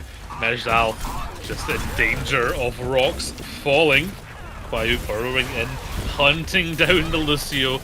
He's going to get some damage there onto Inferno, who to be fair still has their ultimate ready. Could at any point pop it to get that extra life, but the team is just falling around them, and in many scenarios I see this happening with Ramatras, where the other team just eats the rest of the team before taking out the Ramatra. Yes, like, as a tank, you want to be as much of a factor in the fight as possible, and when you aren't the tank, you want to ignore the enemy tank by any means necessary. Dinos is just forcing himself into Catplay, being like, look at me, you have to fight me head on. Then, in the meanwhile, Dream Eater is just kind of running circles around Inferno. Yeah, this is not the way that Cap League saw this coming. Obviously, this was a map chosen by Dream Eaters. They came to this one prepared, and briefly looking at last time they played New Junk City, Myro was actually playing, which is their coach actually, so they didn't have the same setup in terms of the roster. They didn't have Kwayu in, but to be fair, down on the list is, as someone it says, last minute fill. So that player is not even on this team long term and is already working some wonders. Now a lot of colours on the screen. Coalescence is going to open it up. Kyrios is in a predicament. Immortality Field comes up just to keep them alive. Spazzy finds Kwayu, Solar finds Spazzy. Really back and forth, but Dream Eaters are still in control. Mejdaal sitting on this high ground, just plinking in the damage.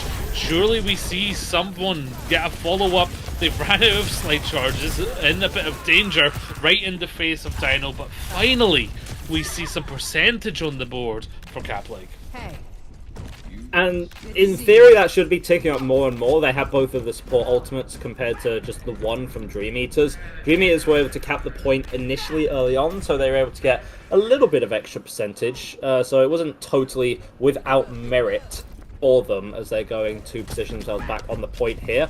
But they're going to have to walk into the window, and it's going to be awkward for them. They're just going to go so aggro with the beat. Okay. Yeah, they've just opened with the beat. The window's there, but very tough to get any value from a window when there's a speed on the board. Dino has taken heavy amounts of damage and will eventually fall to a lot of the players there.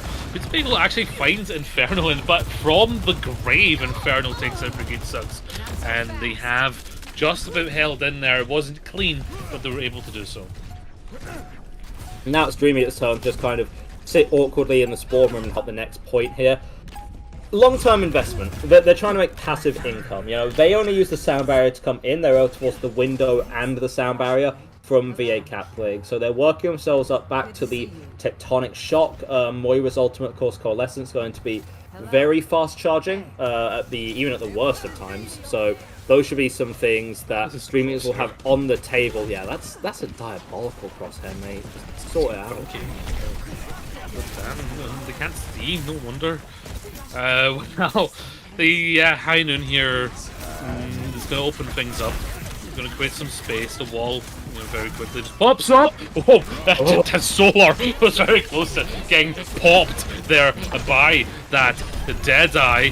Tectonic Shock here creating a little bit of space, but Solar does actually fall to Mejdal, who is on a bit of a ping pong in terms of the health themselves, but the supports are keeping them alive as Kyrios gets the boop kill onto Buki.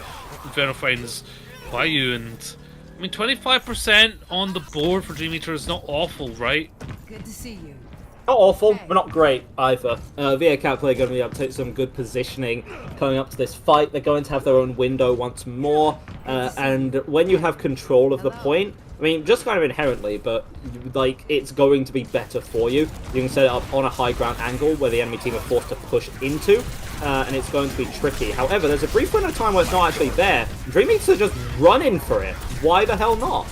Yeah, but the thing is, Dream Eaters, they didn't get too much from it. Cat Plague survived that initial push. Now they don't have the resources, and Mejdal is looking at a bunch of fish in a barrel, and they are getting fried here as they are just eviscerated off the point. There will likely be a retouch here, though, from Dream Eaters, and they've got some ults in their arsenal. Yeah, Annihilation, May Ultimate going to have to be the ones to work with here. Kyrios will build a sound barrier in this fight, however, and we have seen how impactful they are for both these teams. Super early use of the Deadeye with the speed, and it's able to get the tank! Oh, Dino maybe didn't have the form ready to give himself extra health, and that's going to be the point. One off of just a speed Noon. So efficiently done there, and Dream Eaters have found himself on their map pick on the back foot suddenly, and with this last point being already where Cat Plague are, this is now looking like losable territory for Dream Eaters. Yeah, and the stagger as well. The end of that is difficult, exceptionally so. Dream Eaters now, they do have a spectacular ult bank to work with. They're going to have a sound barrier. Like this fight should be very much within the realm of possibility for theirs to win. Yeah, and they know it. They know if they rotate these well, that they'll be able to win out this map just purely off of economy alone. They must be aware that Kyrios has the beat here. The Blizzard just about catches, but doesn't quite have the follow-up. Now the beat comes out, and Brigidosaurus goes down! The beat didn't come up from them! That's an Ajax in the middle of a very crucial fight. Coalescence needs to be popped, takes down Kyrios, and that's going to keep the team alive. You see Dino desperately trying to keep a hold of their ultimate because they want something in the later fights, and they do. They're going to get him, fortunately. Despite the Lucio mishap that we've now had 2 of this match. 2 nickels isn't a lot, but sometimes it's weird that you have 2 of them.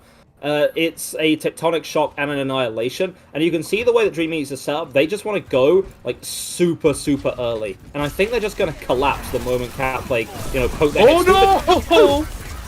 Miscommunication between Spazzy and Inferno at 80%. We can't have that. Now we don't have the Noon. Mejdal needs to come up big with this overclock, but slides right into the arms of death. Inferno takes down Kwayu, so there is a little bit of leeway, but there's 4% left on this board, and you only have 2 players.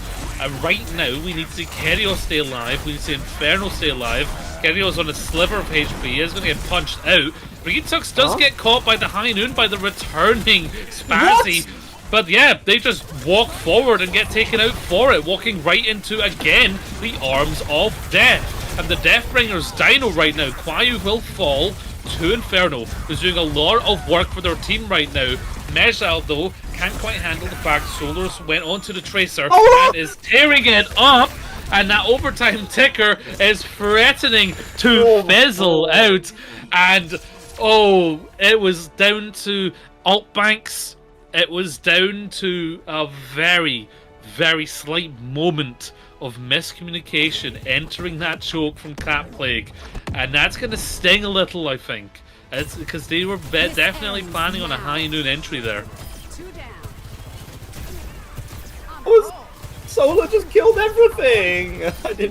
I didn't think that was allowed in 2025, to be honest. But you know what? If it gets you the win, it gets you the win. However much you're paying Solar, it's not enough. Give them more money immediately, imminently. Dream Eaters, it wasn't in the fanciest way, but it probably was in the flashiest way, right? That they've taken themselves over to this match point.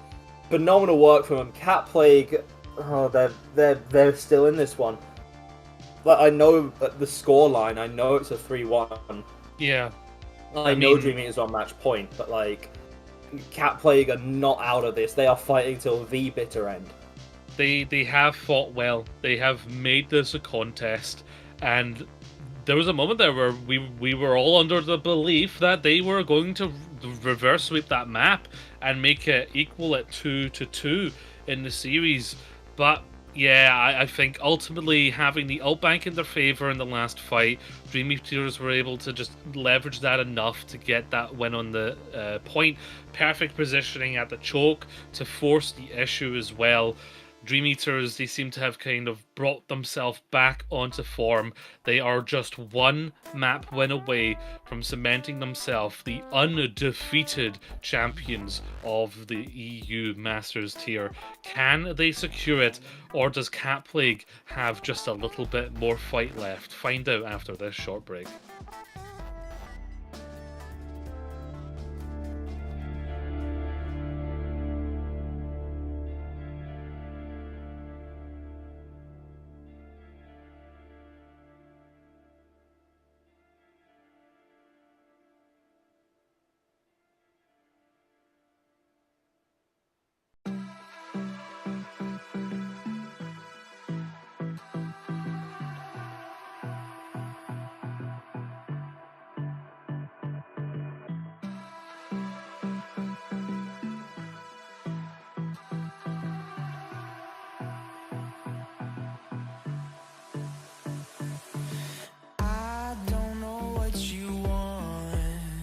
Let's have a bit of fun till I downfall.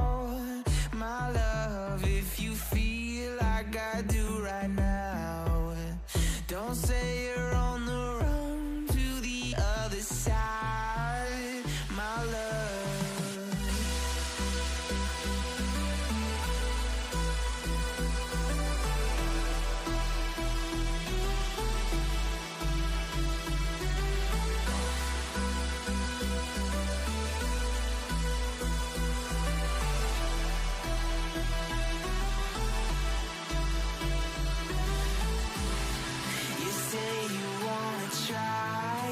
But you never do. Sugar, there's a reason why we lose. You say you wanna cry, but you never do. Sugar, there's a reason why we lose.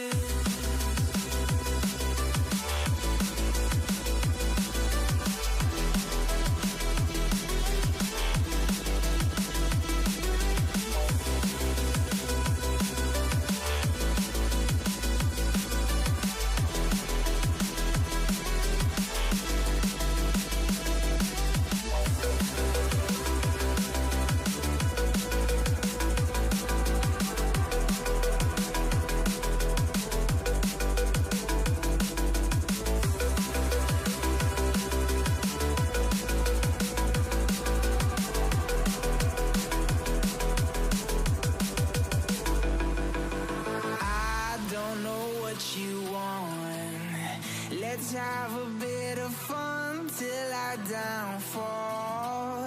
My love, if you feel like I do right now, don't say you're on the run to the other side, my love. You say you wanna try, but you never do. Sugar, there's a reason why we lose.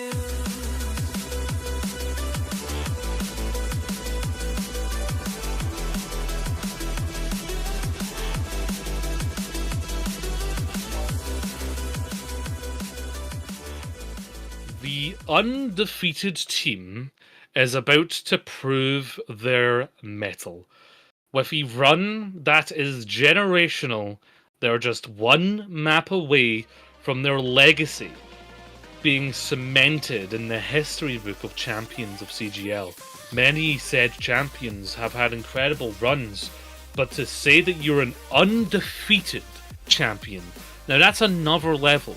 We were talking about it last time when Cap League were in the loser bracket, me and Spec. Spec was saying, yeah, it looks like there's Dream Eaters, Tier Break, Cap League, Tier Break, everyone else.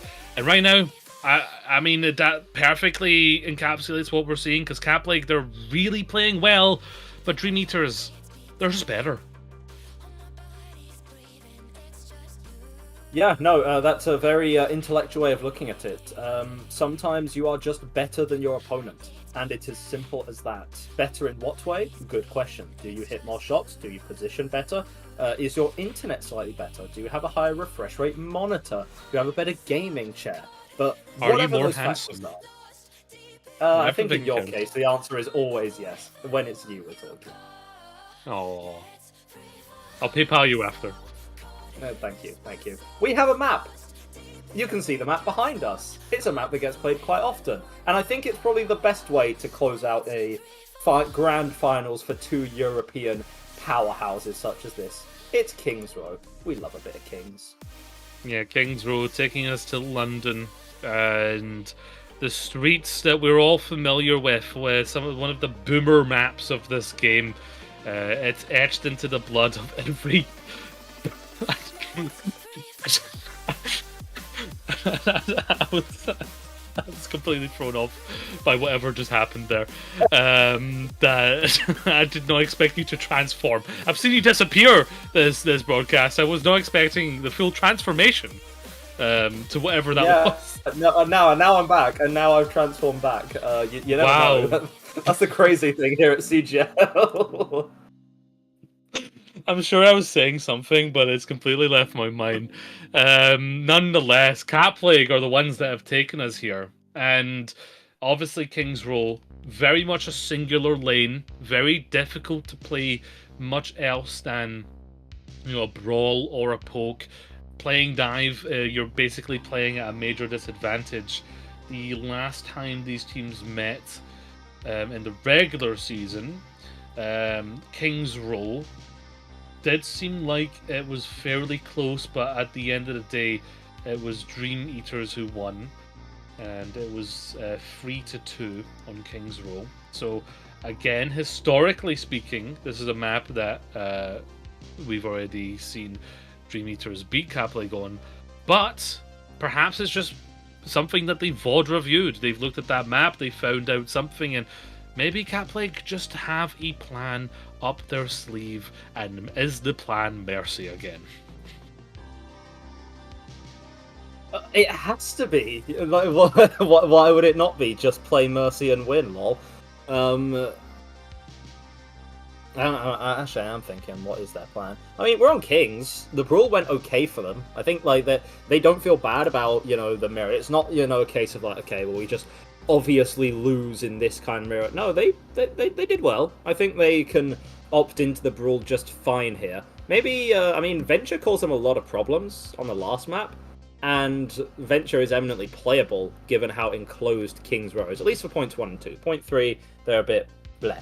But points 1 and 2, it worked out pretty bloody well.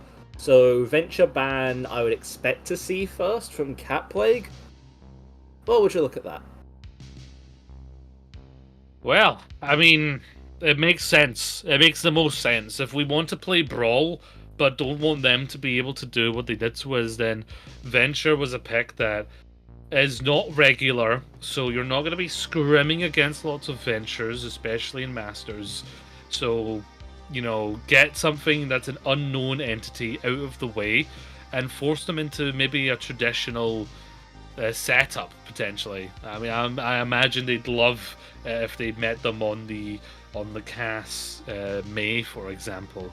But of course, we will get to see what Dream Eaters are thinking about this one, because a ban is on the board, and there's plenty of tanks to ban as well as supports. Plenty of tanks, plenty of supports. Just nothing but these teams in the world right now. No honor. Okay. Okay, I think So- we're having fun. Surely. Because Dream Eaters have been playing guess, Anna. like- They've been the best at it. So them banning Anna kind of takes out their own arsenal in a way. But they've also been playing Moira on the past map, and that worked for them vaguely. True. That is true. Of course, they banned Kerry last time. Now they're banning Anna. So the Kerry is playable if we want to. If Cat Plague want to play, Kerry Lucio backline and go for something a little bit lighter like that. Plenty of things on the board here, though. Maybe they are just forcing the Moira. We saw the Baptiste from Cat Plague. Baptiste really struggles though when there's a very fast engage because his immortality is stationary. His movement is very vertical instead of horizontal until he gets a perk. His ultimate's very stationary, so they're probably very comfortable playing the Moira into the Baptiste again. Yeah, if it ain't broke, don't fix it. That being said, it did take them a while, and it did almost break in front of their eyes, and then Solar just got like a bunch of duct tape and just like fixed it in front of the eyes of the rest of the Dream Eaters, which was particularly helpful for him. So King's Row, this is where things could end. This is where VA Cat Play could stay their execution. It could also be where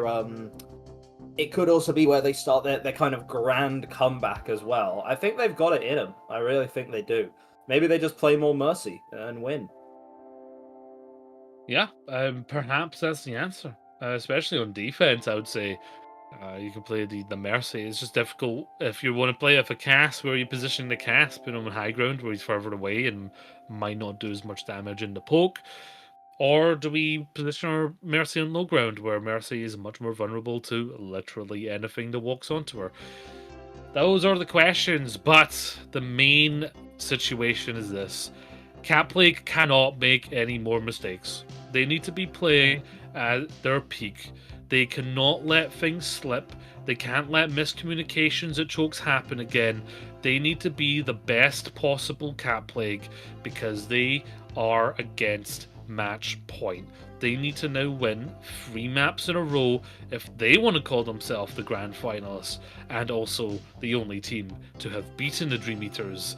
And under any circumstances, that's going to be difficult. But against Dream Eaters to win 3 maps in a row, it's going to be a Herculean effort that is required. Herculean, possibly Sisyphean as well. Just depending on which kind of, Greek mythological being is kind of on your agenda today. Tiger's back in. It makes sense. You have some room here to play the hit scan, especially when you get to 3rd point and the range opens up a bit on the map and it becomes one kind of long, big lane and big sightline. You need the ability to have that hit scan player in your back pocket. So Tiger coming back in makes a lot of sense here, despite Solar just like comes in one match, saves the map inexplicably, then it's like, all right, peace. I must go. My people need me.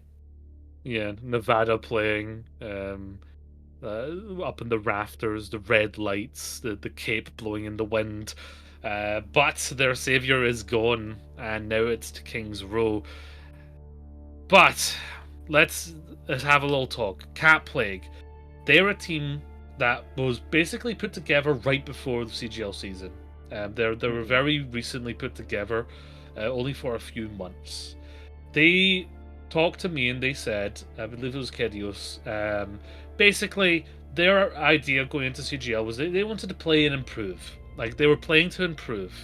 I think they far and exceeded their own goals. They're in the grand finals. Yes. But we can't just rest on those laurels, If you exceed your goals, yes, pat yourself in the back, but the next goal needs to be there. If your goals don't scare you, your goals aren't big enough. So Cat Plague, they need to really ball up their paws and get to work, because I didn't they know need to I was bring sat it. in on a geo-motivational seminar. Wow, this is new. Will this It's just cost me. me 7? Will this cost me $79 plus VAT? Plus shipping and Yes. I also take kidneys if you can't pay. I left them in my other trousers. Sorry. Happens. Circle. They're in the wash right now. I left the kidneys in the washing machine. Oh no. I left the kids in the washing machine. You left your Honey. honey. It's like Honey, I Shrunk the Kids, but Honey, I put the kids in the washing machine. You said that I needed to. Said that they were sweaty and I needed to clean them. I didn't know where else to put them. Honey, I It's washed a the kids. machine that washes. Of course. Well, neither of these teams are washed because they've gotten to the grand finals. But now it's time for Dream Eaters to secure their legacy because they don't want this match to continue on anymore. They don't want to need to win multiple more maps. They want this to be the end.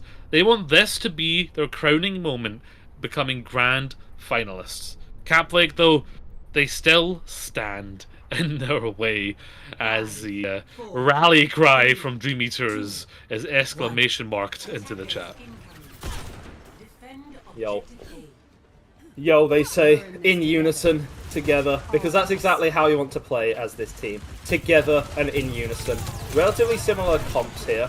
Couple of key differences. That being now the lack of Lucio on the side of VA Caplay. That's going to be a big difference. Yeah, I mean, getting hit by an icicle, that'll do something to you. I mean, Kwayu landing that has proven himself a very good flex DPS player. We've seen him on the Sombra, on the Tracer, and the Mei. Kyrios is going to take Pizza Bagel out, though, so that sustain, that healing, isn't quite there anymore. Kyrio going to go down. Spazzy working wonders on the Cassidy, pumping in that damage, and there was not a tick given. It's kind of surprising that you get such an early pick and then can't get a tick out of it, but I suppose, any pick is bad, but Lucio kind of just exists a lot of the time, so it makes sense that you can do without them, plus Kyrios will just get back in the fight sooner rather than later as well. That's kind of what happens with a Moira. You have like a big burst of like potential and speed, and then you are all out of juice, both like literally and figuratively. So you take a big rotation on this high ground just to flush out some of the errant members of Catplay before you make your gambit for the point. Teeing off at the moment, but Brigidasax just flew out of the window there, almost getting shot like a clay pigeon. Kwayu on the side there, looking for a good wall. This Kitsune Rush is allowing them to launch forward. They've lost their Mei, so their essential off tank is gone. Fade Force on the Moira. There is going to be a coalescence, but it's not going to get much done as Pizza Bagel just gets hit with the clothesline from hell, sent away, and Dino finds Spazzy, but it wasn't enough. I mean, look, I know that Cole is a fast-charging ult, but that was definitely a bit preemptive of a trigger pull there from Pizza Bagel. Actually, no, not preemptive, the exact opposite. A late pull of the trigger, because, like, half your team was dead anyway. So, weird use of the ultimate. You have a couple more in the bank to work with, but these are going to have to pay dividends. Well, the dividends have come to due. It's going to be a sound barrier from the Dream Eaters there to push it, but no one goes down, and Kyrios gets a good second sound barrier. Kwayu is going to fall to it. Inferno has been hit by that Blizzard, so they no longer have a tank. Dino can play their game however they see fit, and they're just going to hunt out Spazzy, who kind of wandered haphazardly into that hotel. They still have Mejdal up there, but they get taken out by a railgun of Tiger. And finally, with 1 minute remaining, that first point will fall, and Dream Eaters storm forward into the streets phase. But if you want to be optimistic, that's a pretty good look from Cat Plague. First point will generally go quite quickly. Teams just want as much time as possible for streets, because that's where things start to get really, really difficult. That being said, arch control is something that's going to be crucial for any defensive team. It's such a strong position on the map to hold, and it's one that Cat Plague aren't going to get the advantage to do. So you're going to get this through the arch. It's going to be a very early Kitsu Rush coming out. Yeah, Kitsune Rush launched up, the Spirit of the Fox looking to imbue Cat Plague with some extra energy. And they do Yeah, they pushed them back through the choke. Good kite, but they just let them walk through the choke for pretty much for free there. High noon now, and a speed is very Looney Tunes. It's giving me Goats vibes, actually, the way that we're playing for inches there. And Miles Coalescence now is going to allow the charge forward from Dream Eaters as Mejdal's health goes razor thin, but just about stays alive and exits the range of the Coalescence. And now they're teeing off with potentially an overclock getting ready here.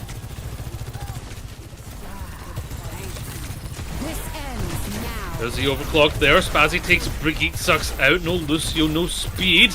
Tiger just pummeling in the damage. Inferno will eventually fall. There's only so much you can block before it all is too much for you. Spazzy falls. Mejdal finds himself in a tricky position. Kyrios is running for their life, but booped right back into the fist. That hits him in the back of the head, and they will capture the second point. But Dino's actually went, hey, where are you going, Pipsqueak? And then just puts the punches into Kyrios there. Very ping-pong-esque was that entire point. Back and forth and back and forth. But score ends 15 love to the Dream Eaters. Now, I mean, they cruise through the streets phase. Generally cause teams a lot of issues. Getting to the end of the map. This their time. Even just dies, casting. Yeah, Kitsuno's comes out, but their head gets taken off by a railgun. And we'll call it a reset. We'll call it a draw, they say, as two of their players just fall into the bottomless pit that is the end of King's Row. Oh god. Okay, well, both these teams have a sound barrier to try and reinforce themselves into this final fight. And also 2 annihilations and a whole bunch of other colours on the screen too. Yes, these overclock from Mejdal not finding too much value with Spazzy falling. This is actually a bit disastrous at this point in time on the map. Beat comes up there, there's no beat on the other side to match, so Mejdal does get extra health, will still fall nonetheless. Nubin finds himself with a tank behind them, needs to TP forward. Thank God they've got a double TP, but they're still within arm's length of this angry Omnic who will take them out with the help of Tiger, who's still up and just pummeling in the damage with that railgun. And it's alternate fire. Spazzy goes down to Dino, who's just been so consistent on the rematcher right now. Inferno has flexed onto the Doomfist just for the touch, but that's going to be 92 seconds on the board for Dream Eaters. A very comfortable time bank, but not something that Cat Plague couldn't match or even supersede. It's possible, for sure. But more so confusing to me is Cat Plague were holding so well initially on this map, and they look to be in control. Never once for the kind of first couple of fights did anything look amiss. In fact, Dream Eaters were looking a little sloppy at times. Some of their engages a bit rushed or scuffed. What eventually ended up happening was like it was kind of panic ult from Quayo. The blizzard came in and it like barely caught onto the members of Cat Plague. But after that, the momentum just shifted. It swung completely. Dream Eaters, I feel like they got some confidence back because they were able to kite out some of the ults from Cat Plague so effectively and bounce back with theirs. And now the entire team, they're kind of on the same wavelength. Spazzy's got 6 deaths there. Perhaps just has to watch the positioning because there's a lot of times where the fight from Dream Eaters is designed around just like launching themselves on or towards Spazzy, and especially on the Cassidy they were getting taken out a lot, and you can see that they have swapped off of it with Mejdal coming onto the Echo now.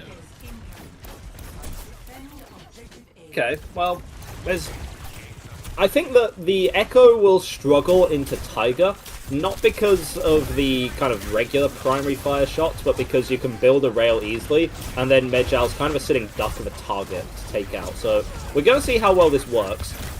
Quayo's used an early wall here, didn't get a whole lot with it, but so much damage comes through, and who needs to hit walls being just hit cross-map dinks onto the enemy Echo to zone away? Speaking of zoning though, we're all kind of in this enclosed room now, barrel stuffed into hotel. Well, Inferno's going to plunge forward, and the wall just splits them up from being able to follow up on Kuan Yu, who just drops help. They were dinked by a kunai, I'm pretty sure, and falls off with the damage from Kedios. Mejdown is going to take Dino out, and this is looking really great for them. If they can take this, their time bank into second is going to look immaculate. Also in a bit of a peculiar spot there, as there's a late stagger 2 onto Pizza Bagel, who isn't even going to get the good spawns. So the only kind of way that you could have stemmed this bleeding for Dream Eaters was the Archway hold, and you're not going to get that. Now Cat Plague, 5 minutes to get through streaks. It's defensible on paper, but we could also just take that paper and tear it to shreds. Well, they might just have some sellotape here to put the paper back together.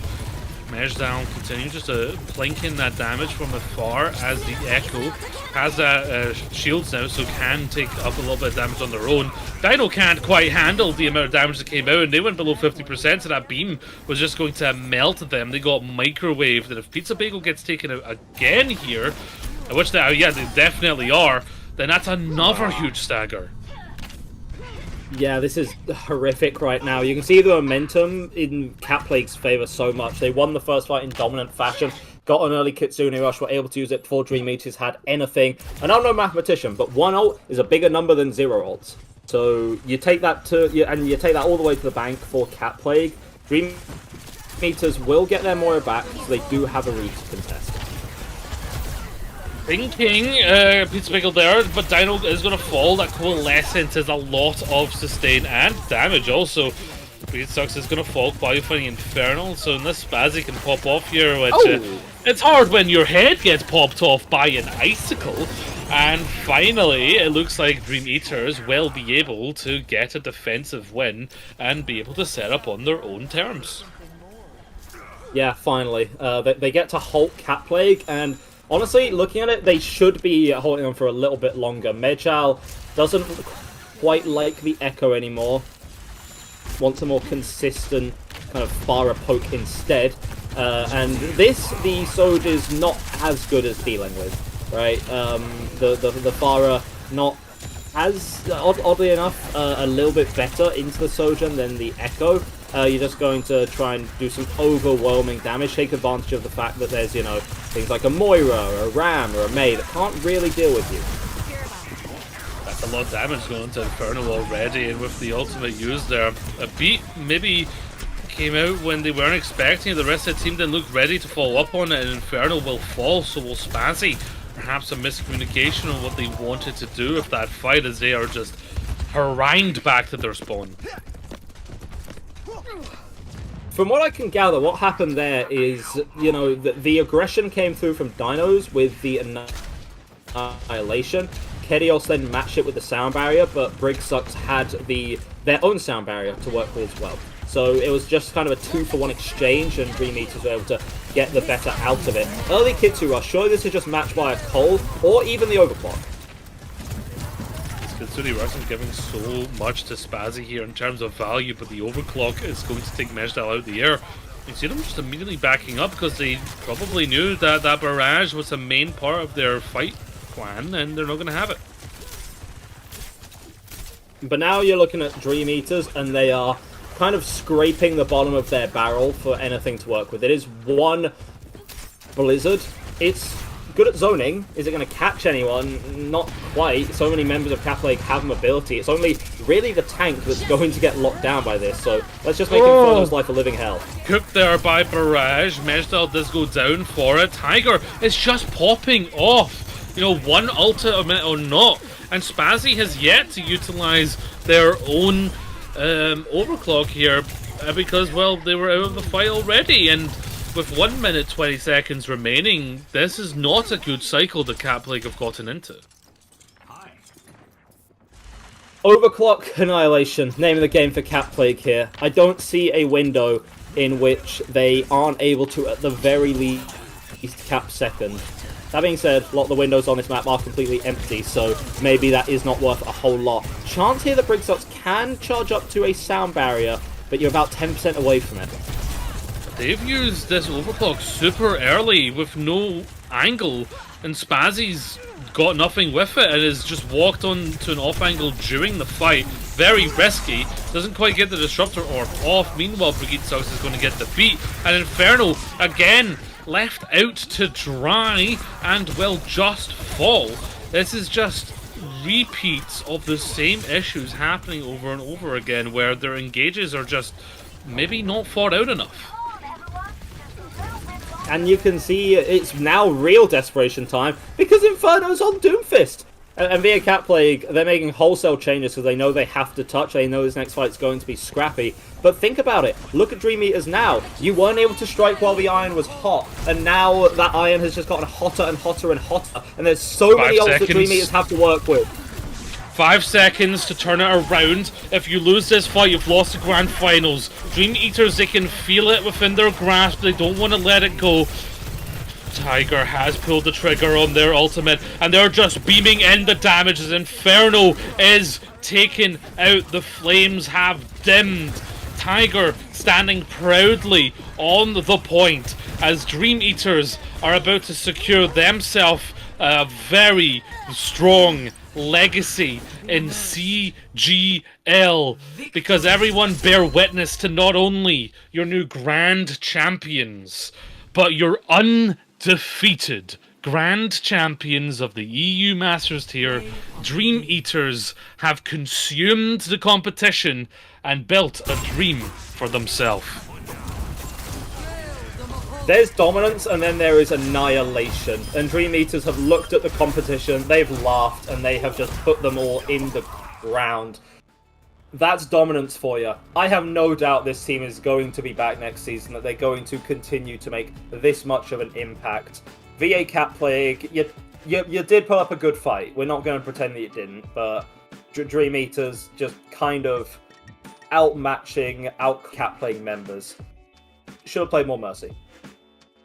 Yeah, there's a fair few teams in GM tier that this team could very easily beat. And that just goes to show how strong that they've been. They've dropped then a total of, what would that be, 6 maps during the entire season. Weeks of play. There would be weeks in there where they didn't maybe have the roster that they wanted, or didn't quite play to their expectations. But to be undefeated is to be undisputed and to be goddamn undeniable, because no one can put into question their victory today, because it was clean, it was clear, and they just proved themselves better than everybody else by heads and shoulders. So, we will get to have a little bit of knowledge about their team, because we're going to have an interview. They'll be coming after this break, so don't go anywhere too far, folks. But again, Dream Eaters cemented a beautiful legacy here, and we'll talk to one or maybe multiple of their players after this short break.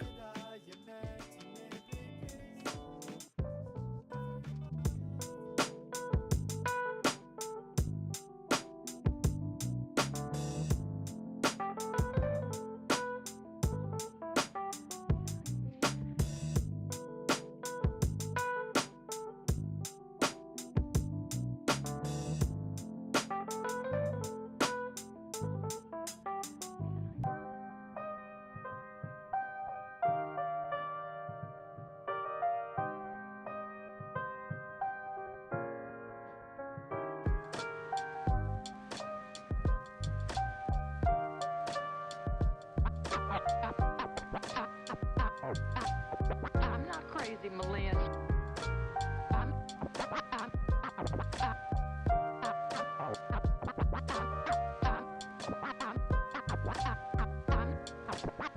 not crazy, Malin. I've just been in a very bad mood for 40 years. 40 years.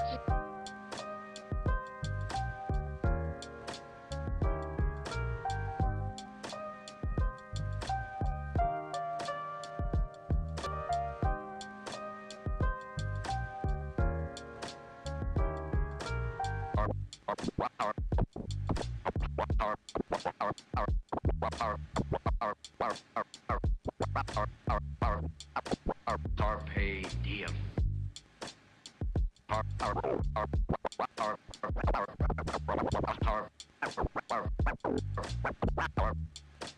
Carpe diem.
Like I said, I'd play the Mercy map, so for the Yeah, I place narrative. mysterious. Okay, I think we're back. My producer didn't say anything. Hello and welcome to the interview section. We have a champion team, one that has far exceeded what it means to be a champion because they did so undefeated. Not a single loss on the board, only dropping a little bit of map here and there throughout the season and in the playoffs. And we have two members of that team. We have the tank Chinese Dinos and the coach Myro. First of all, congratulations to the both of you. Thank you. Thank you. It's fair to say you guys were dominant throughout not just this grand finals, but the entire season. Between you and the rest of the teams, there's a fairly large gap. What would you say is the main thing that's separating your team versus the other teams? I'd have to say it's definitely the mentality of everyone on the team. Like if you compare to most teams, it's like, oh, we're here to improve, we're here to have fun. But here on this team is like, if we don't win, we want to kill ourselves. Basically, we have to win. We have to win no matter what. And winning, like dropping a map is not enough. We have to win 3. I think, for example, today we lost a map. I think most people are not happy with our performance today. That one map drop, it's gonna eat at us. Yeah. Yeah, that mercy pick really worked wonders just too against you good. guys. I picked the mercy pick. It's just such a good hero. I guess then that leads me onto my question. You say that you kind of come into this with like a real mindset of, you know, like achieving perfection at any cost, not being happy even with, say, winning a grand finals because you lost a map in the process and that isn't enough. What kind of steps do you take then to like achieve that level of perfection? Like how are we VODing? Like how often we scrimming? Are we working on new strats often? What does kind of the back door of this team look like? Scrimming a lot and a lot of looking at each other's POVs after games and not being afraid to sort of take criticism or dish it out, you know. Yeah, exactly. It's like, if I compare with like teams I've been on the past, right? You always have to like tread lightly, not to make people mad or boom them, right? If you not be too harsh. But in this team, legit, every player I can just tell, okay, you're playing like so dog shit today, and they'll be like, okay, I'll play better. Tell me what I'm doing wrong, right? You can just, and any one of us can say to anyone exactly what is on our mind. We can say like, you're playing bad today, you should be doing this or whatever, and it just makes it like it's so easy to improve because of that. I think like, I don't know, Chinese, if you remember it, but like at the start of the season, we scrimmed like most of the teams in our tier. Yeah. And we lost, or like it was very close, like every scrim. Yeah. And then like I think we lost to SCR one scrim, and then the team was like, never again, we're not losing ever again. And everyone just locked in, grinding ranked and everything, scrims, VOD reviews. And I think since then we just been dominant in the tier. So in a sense, it's not just like kind of a top-down perspective from the team where it's like, you know, you got a coach calling all the shots and everyone listens. Everyone is helping each other all the time, even if sometimes that borders on the realm of kind of very harsh feedback and criticism. Exactly, yeah. Okay. I mean, even mid-map, Yeah. between maps, like after we lost against the Mercy, I flamed every single one of my players got the smoke, and they locked in after it. You know, it works. They locked in. They didn't drop a map after that. So, have you considered as a coach just like threatening to break your players' legs if they lose? He has. He's done it. He doesn't threaten. done it. He just goes there. He just you lost that map, and that's why we took a break after that map. So we could just Yeah, go exactly. to everyone's house, Yeah. hit them with hammers repeatedly, and say, "Do better." That's what he And then does. Just leave you. Damn, that's crazy work. Moving on to something a little more positive, because even if you're talking about, you know, happiness with performance, losing a map when it shouldn't have been, you are the winners. You are the champions, and you've worked hard to get there, and you deserve it. Hopefully, this was that question. But you've got here. Done it again. Bum ass internet. Blame Virgin Media. Happens. Again there. Okay. Okay. All right. I think we're back. Yes. Yeah. Valve. No. Vaguely. So someone Yeah, in back. my apartment's just downloading. Okay. Someone in my apartment's downloading like 2 terabytes of homework. I guess that's their problem. GG. Gio, do you want to ask a question? Yeah, I'll step in. Okay. I think I would love to see what this team has going in other aspects of Overwatch. You know, what other tournaments are you guys in? What's the future of this team? The CGL season's finished. CGL 16 starts, I think, in August, so there's a couple months there. What were your guys' plans with this team right now between CGL seasons and to the future being together? I think Myro probably knows best. He's the one signing us yeah. up to everything. So, well, funny that you asked that, because we actually have a second grand final in 1 hour in another tournament. Really? Yes, and it's a busy day today. So yeah, that's we're getting ready for that one in the background. And yeah, I think like I said, the goal is just winning on this team, and so it reflects in the tournaments. We sign up to like as many tournaments as possible. Like I think we have got like 5 tournaments coming up as well. Yeah. We're also in Faceit League and everything. So busy days, but we just want to win as many titles as possible. Yeah. I think everyone on the team kind of shares that sentiment. So like, it's also a fairly large roster, so we always have like availability for it. We can scrim 5 times a week plus league games and everything, and everyone's happy to do it. So like, it's really just a dream team in that aspect. I think the main focus is definitely going to be Faceit Open, though. I think that's what we're really like looking at if we can win. I mean, there's the money there, so I mean, There's the money yeah. Yeah, that's the big one. And I mean, with this mentality that you guys have, and it sounds like everyone has, I really think you definitely have a very strong chance of doing that in Faceit Open and in the future of the team. I was going to ask if you're going to join next season CGL. At this rate, you'll probably be in the next tier above, because Wow. it sounds like you guys are just improving tenfold constantly. Is that I what it feels just like? wake up one day and see Dream Eaters. I just wake up one day, see Dream Eaters and LCS, and suddenly Yeah, Dino's just you like- get promoted up there.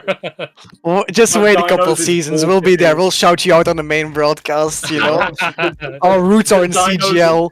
Dinos is ball dipping Junbin on the grandest stage of them all. Yeah, take me to easily as China. well. With one- To be with one honest, arm if you get behind his back. Junbin here right now, he will already diff him. I'm not gonna lie. Exactly. I Yeah. understand. That's the caliber of player we're working with. Final question that I had for you before I got rudely interrupted by the internet fairies like earlier. You are winners, and you do get some prize money. Very simple question. What we spending it on? I mean, there's already a plan, no? But yeah, there's the plan. So we have the Dream Eaters Index Fund, and we're trying to fly our Panamanian hit scan out to Europe to get him on low ping, and get our console players a PC. So we need a lot of winnings. Get him to Stockholm as well. Trying to get a Yeah. meetup in Stockholm. Yeah. You know. Yeah, I'd love to see you guys at Stockholm have a meetup as well. I mean, it sounds like even with that prize pool, you're focused on like lower ping, better like stuff. Like you're Yeah. still focused on winning. Yeah, it's always the grind. Everything's about There's winning. always It's bigger alright. prize pools. There's always a bigger prize pool. They're going to start an NFT collection soon as well. The Dream Eaters NFT not the drop. It's going to be unbelievable. It'll cost 12 million. Yeah, the merch, True. the merch drop as well. When's the merch drop happening? Finning mentality. I'm gone again. I hate this. Gio, just talk. I'm good at that. I mean, we've asked you quite a few questions there. Do you guys have anyone or anything you'd like to mention on stream? Any call-outs, shout-outs, anything you'd like to make? Dinos, you can start off. Yeah, so shout out Gert, shout out Dynakanda Nation, shout out my Yup, coach yup. Myro, he's the reason probably Yup. why we've improved so quick. And all the people Okay, who've been chill on the watching as glaze. well. Okay. But yeah, all my teammates as well. Like, it's ridiculous how much we've all been playing and grinding and helping with each other, so it's been good. Yeah. For me also, shout out Gert, of course. Shout Shout out. out all our players. Shout out EMC Kenados, helping us in the scrims, and rooting for us. We root for them. We both won our respective tiers. Yo. Just a collection of goats. And yeah. Nice, yeah. Goats recognize goats. We'll let you go back to your team. I usually say I'll let you celebrate, but it sounds like I'll let you prepare for the next grand final. Yep. That's our celebration, yeah. Some more Overwatch. Yeah, so I'll definitely need to send me a DM. Let me know if you win, because I'm sure you will at this rate. Of course. Yes. All right. Well, thank you for joining us. We'll let you prepare for that next grand finals. And again, congratulations for being the undefeated, undeniable champions of CGL Masters. Thank you. Thank you. Thank you. Well, Edgar, as another region with another winner, and CGL playoffs, they are coming to climax all over the place. Pause. We are at the peaks of the Wait. They're gonna what? Hey, I'm not the one of toilet roll in my camera, okay? So, I've explained why that's there. It's not as weird as you think. Yes, I know. Shared living, I've been there before. But that is not us over with CGL. There is more CGL to be had, especially today, because later on, the South American Console Open Grand Finals will be broadcast. And it is Tio Cola versus the One Tricks. And you can catch that at 7 p.m. Eastern Daylight Time. We do have some other stuff coming up. Tomorrow, we have an EU Open lore finals. 0907 versus the Moths. Hopefully that one is not a bye. We see 0907 show up and basically they have a bit of a comeback arc. Any Open playoffs. Grand Finals has a date. May 13th, so 2 days from now, that's Tuesday, it's the Dell Ducks versus YE Snowfall. That's going to be happening at 8 p.m. EDT. So that is what the next couple days look like. Of course, there's still more matches to be scheduled, especially once we get there. The EU Open Grand Finals, lots of eyes are going to be on that one to see who can claim the biggest spot in the region. Before I finish off there, Edgar, do you have any final thoughts on the grand finals or this entire tier that we've seen today? It's been absolutely phenomenal. There's a lot that I want to say, but I have a feeling that my internet won't let me. So I'll be brief and say, hell of a matchup. Well played to both of these teams, but and I mean, I let my bias out maybe a little early, but now I have to just be blunt with it. Dino Conda forever. Yes, I mean, if your bias is proven true in every regard, then it's not bias, it's just facts. I'm but just correct. You just have the big brain. I have big mouth, you have big brain. Together we make thing happen. We have one person between us. One fully functioning human being. Combine us and we have something that can maybe get through a day. But yay! Nonetheless, thank you to our production. Knock on Wood was our producer. I believe Bakery and Mochi were there as OBS. And of course, I believe Headrammer was running hand cams. Thank you, Edgar, for joining me today on this grand finals. And boy, does it feel good to have another story completed. A team fully focused on winning, getting the dub, and doing so in such dominant fashion. It's just beautiful to see. But that has been it from us today. My name has been Gio, and don't forget to laugh loud and love yourself, folks. Good night.